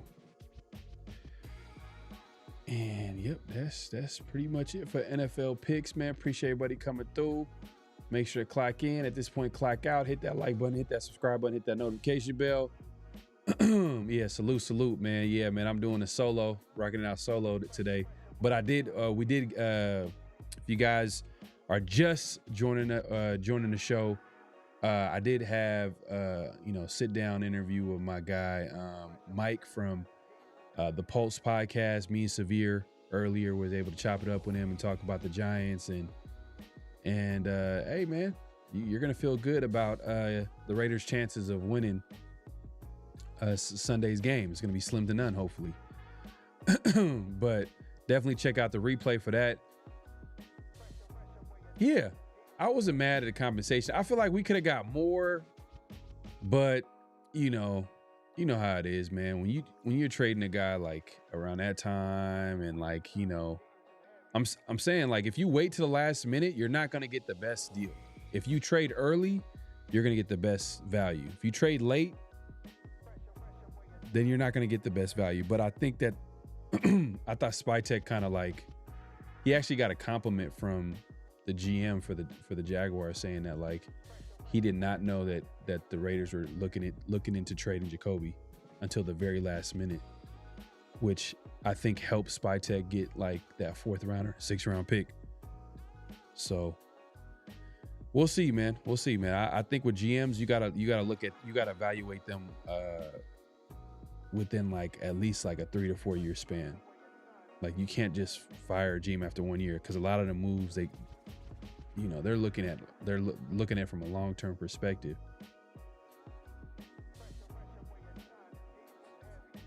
Yeah. Well, I said 5 earlier in the season. I said 5, and I know everybody went crazy. Like 5? Like what?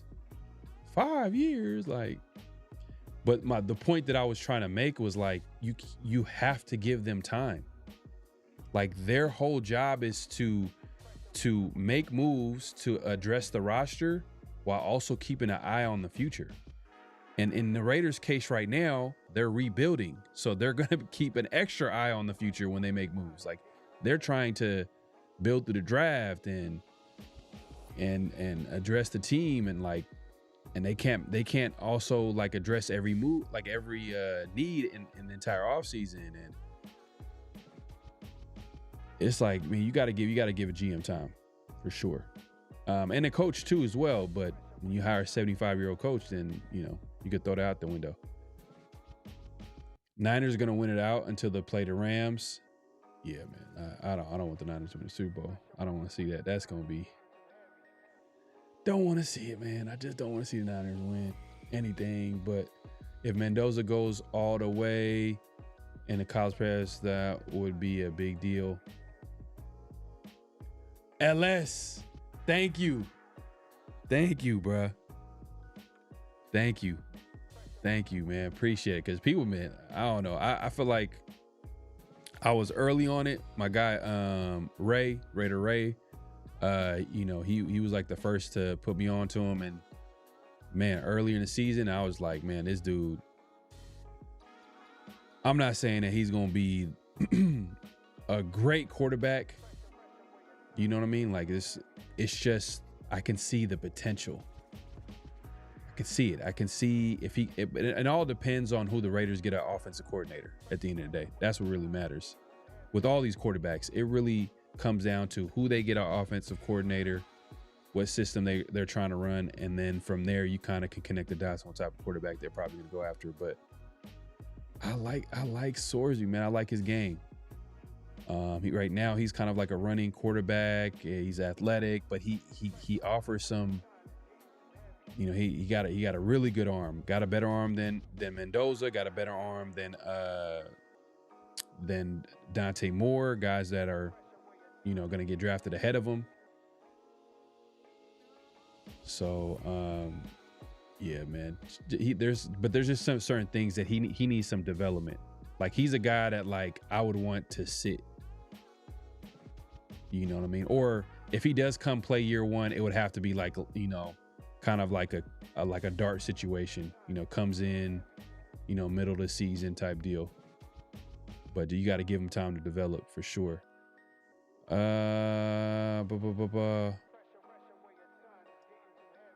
Yeah.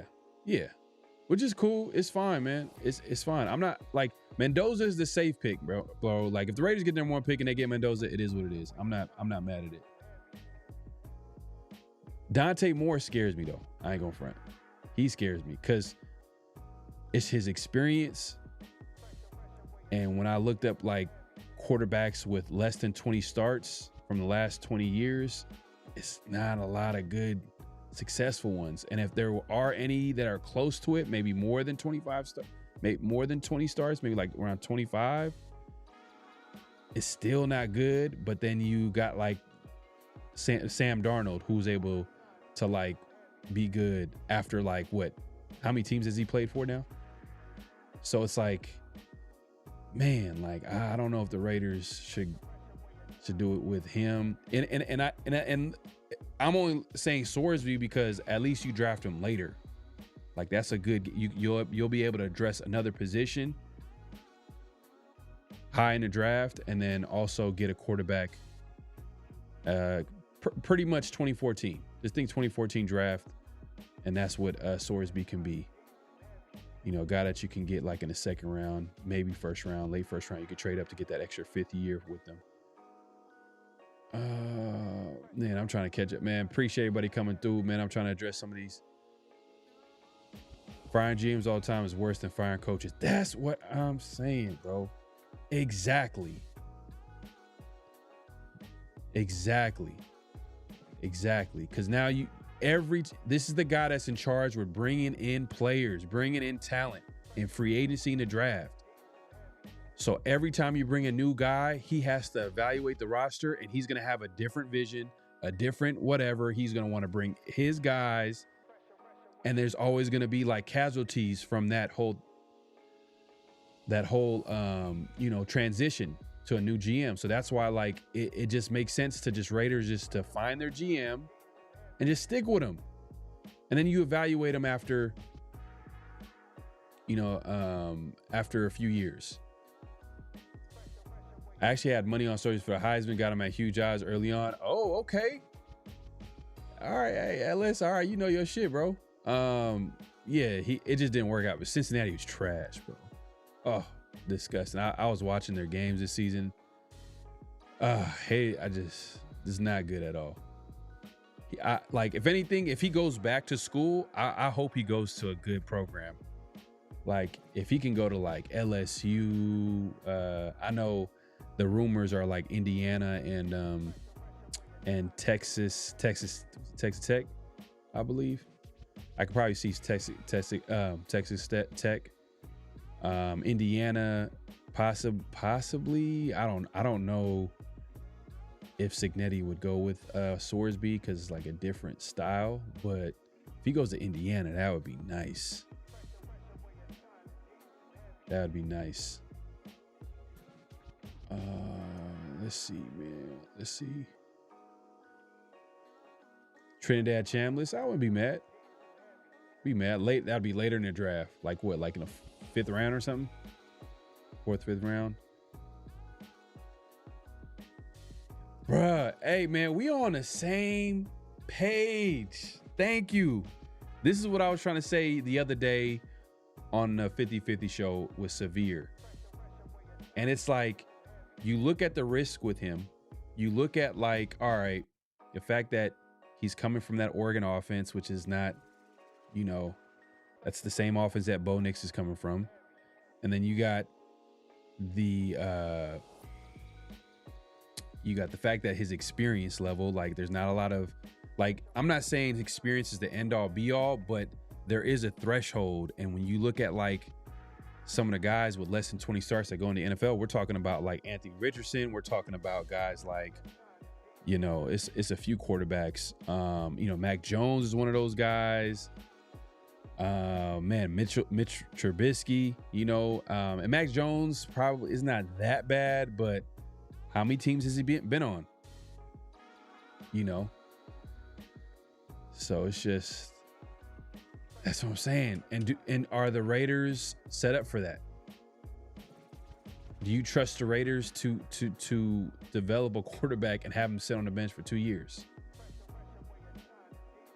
I feel like Mendoza would be the pick if they went with a quarterback early. It's a safer pick, and I think I can see him contribute early on.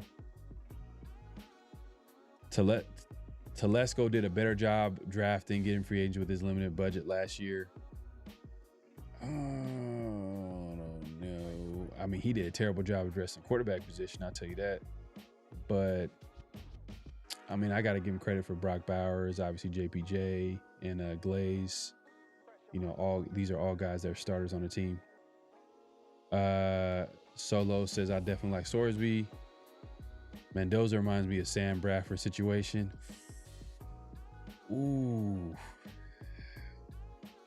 Look, hey, whoever they get to, you know, I was talking to someone about the quarterbacks, and they was making a good point, and this is something that like we got to think about too. It don't matter what quarterback we get. What it really matters is who's going to be the coach of these quarterbacks. Who's going to coach it? Who's going to be the offensive coordinator? If it's going to be a head coach with an offensive background, who's going to be that coach?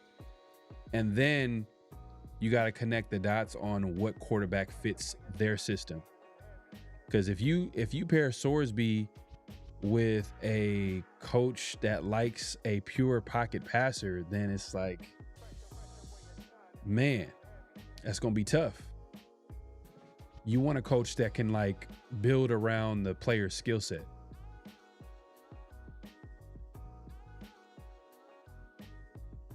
Mitch is scared to pick his QB this year after telling Raider fans they don't know ball for not backing Minshew face. I don't know.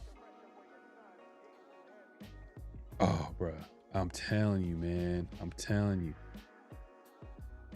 His release, his arm, his athleticism, like he's like 6'3", 230. Or no, he's not 6'3", 6'3", 230. He's like, yeah, I think he's like 6'3", 230, 6'3", 6'4", 230. Big arm, quick release. Like, mobility is crazy. Man, I don't want to say he's Lamar Jackson, but he's like, it kind of surprises you a little bit. Like he runs like a 4.5, I think. 4.5, maybe 4.6, but he's definitely like faster than Mahomes. And those little brothers next in line to start Indiana. Okay. I just seen rumors, that's all. I'm not saying there's nothing concrete. I think I'd rather draft Drew Aller if we don't get Mendoza. Oh man, Drew Aller, I want to like him, like love him, but it's just he's a guy that's like 4th, 5th rounder, to be honest with you. If he it's crazy. If he would have came out last year, he would have went in the 1st round. That's the crazy part, Drew Aller. So some of these guys that staying in college, that's what they risk. Is like it's a possibility they can lose like their draft status, or their draft stock can go down. But Aller right now, I wouldn't touch him in the 1st round, 2nd round, 3rd round. Not gonna lie, man. 4th, 5th, okay.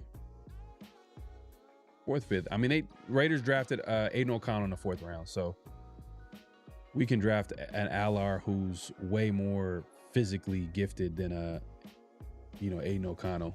Like, I wouldn't mind on that gamble in the 4th. And the Raiders have like what, 3 4th rounders? I wouldn't mind that. Mendoza seemed like a Brady guy too. Yeah, for sure. I can see that too. That's what I said. I said that early on. I was like, man, Mendoza just fits. It just seems like Mendoza fits what Brady's looking for. Exactly. That's why I'm like, Dante Moore, it's like, man, I just don't. I don't know if it's. I can't see it. But we'll see. Yep. Sorry, Mendoza's a competitor. Sam Bradford was not. Just watch Oregon, Penn State. Yeah, bro. He's checked a lot of boxes, man. You can't doubt that, bro. Like if you're Mendoza's like showing up against really good competition, and he's playing big in big moments. And that's what you want to see from a quarterback, especially coming from college too. So, last 2 minutes of the game, last drive, game winners, clutch throws, big time throws. Like,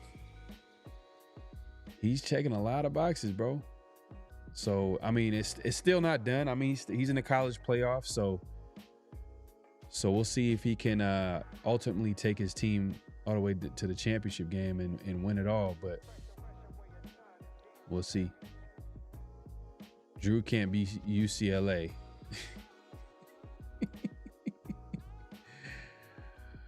Yeah, he has his own issues too. But he's another guy like you draft, like if you draft in the 4th, 5th round, you let him sit. Maybe you get him around a good OC and you develop, and then you see what happens. But yeah, I'm not touching Drew Allar in the first 3 rounds for sure, without a doubt. Like, I don't want to take that risk, especially because there's other players that's ready to get, man. But hey, man, I appreciate everybody coming through. Great show, great conversation, man. Like I said, check out the conversation earlier with my guy Mike from the Pulse podcast. He's able to talk about the Giants, and Severe was also there as well as talking as well. He obviously couldn't make it, had some technical issues going on his end, but we'll be back next week, the 50-50 show on Tuesday as usual. We'll come back to our usual time next Thursday around the Shield, obviously with the holidays and everything going on. 50-50 show is we scheduled a Friday, but hey, it's all good, man. We're able to make it happen.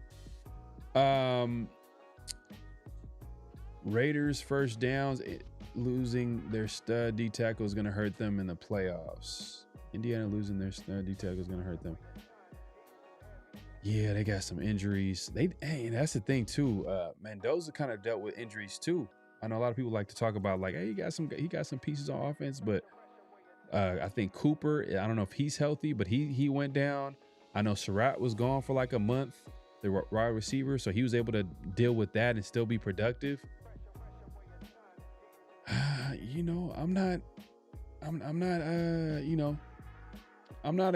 Look, I understand the questions about Mendoza and his ceiling and all that, but I also understand he's not a bad, quarterback prospect either. If we traded back, if we look, and this is just a personal thing, I'm not gonna lie, I think everybody has that. If you watch college, there's probably one guy that, oh man, hopefully the Raiders or your team drafts him, and you just been watching him since probably early on in the process, and that's what Sorsby is for me. It's man,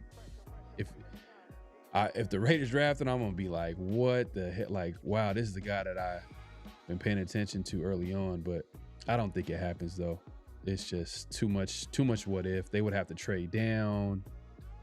But that would be crazy if the Jets called in number 1 pick. The Raiders have the number 1 pick and the Jets call in and they trade their first round picks to the Raiders.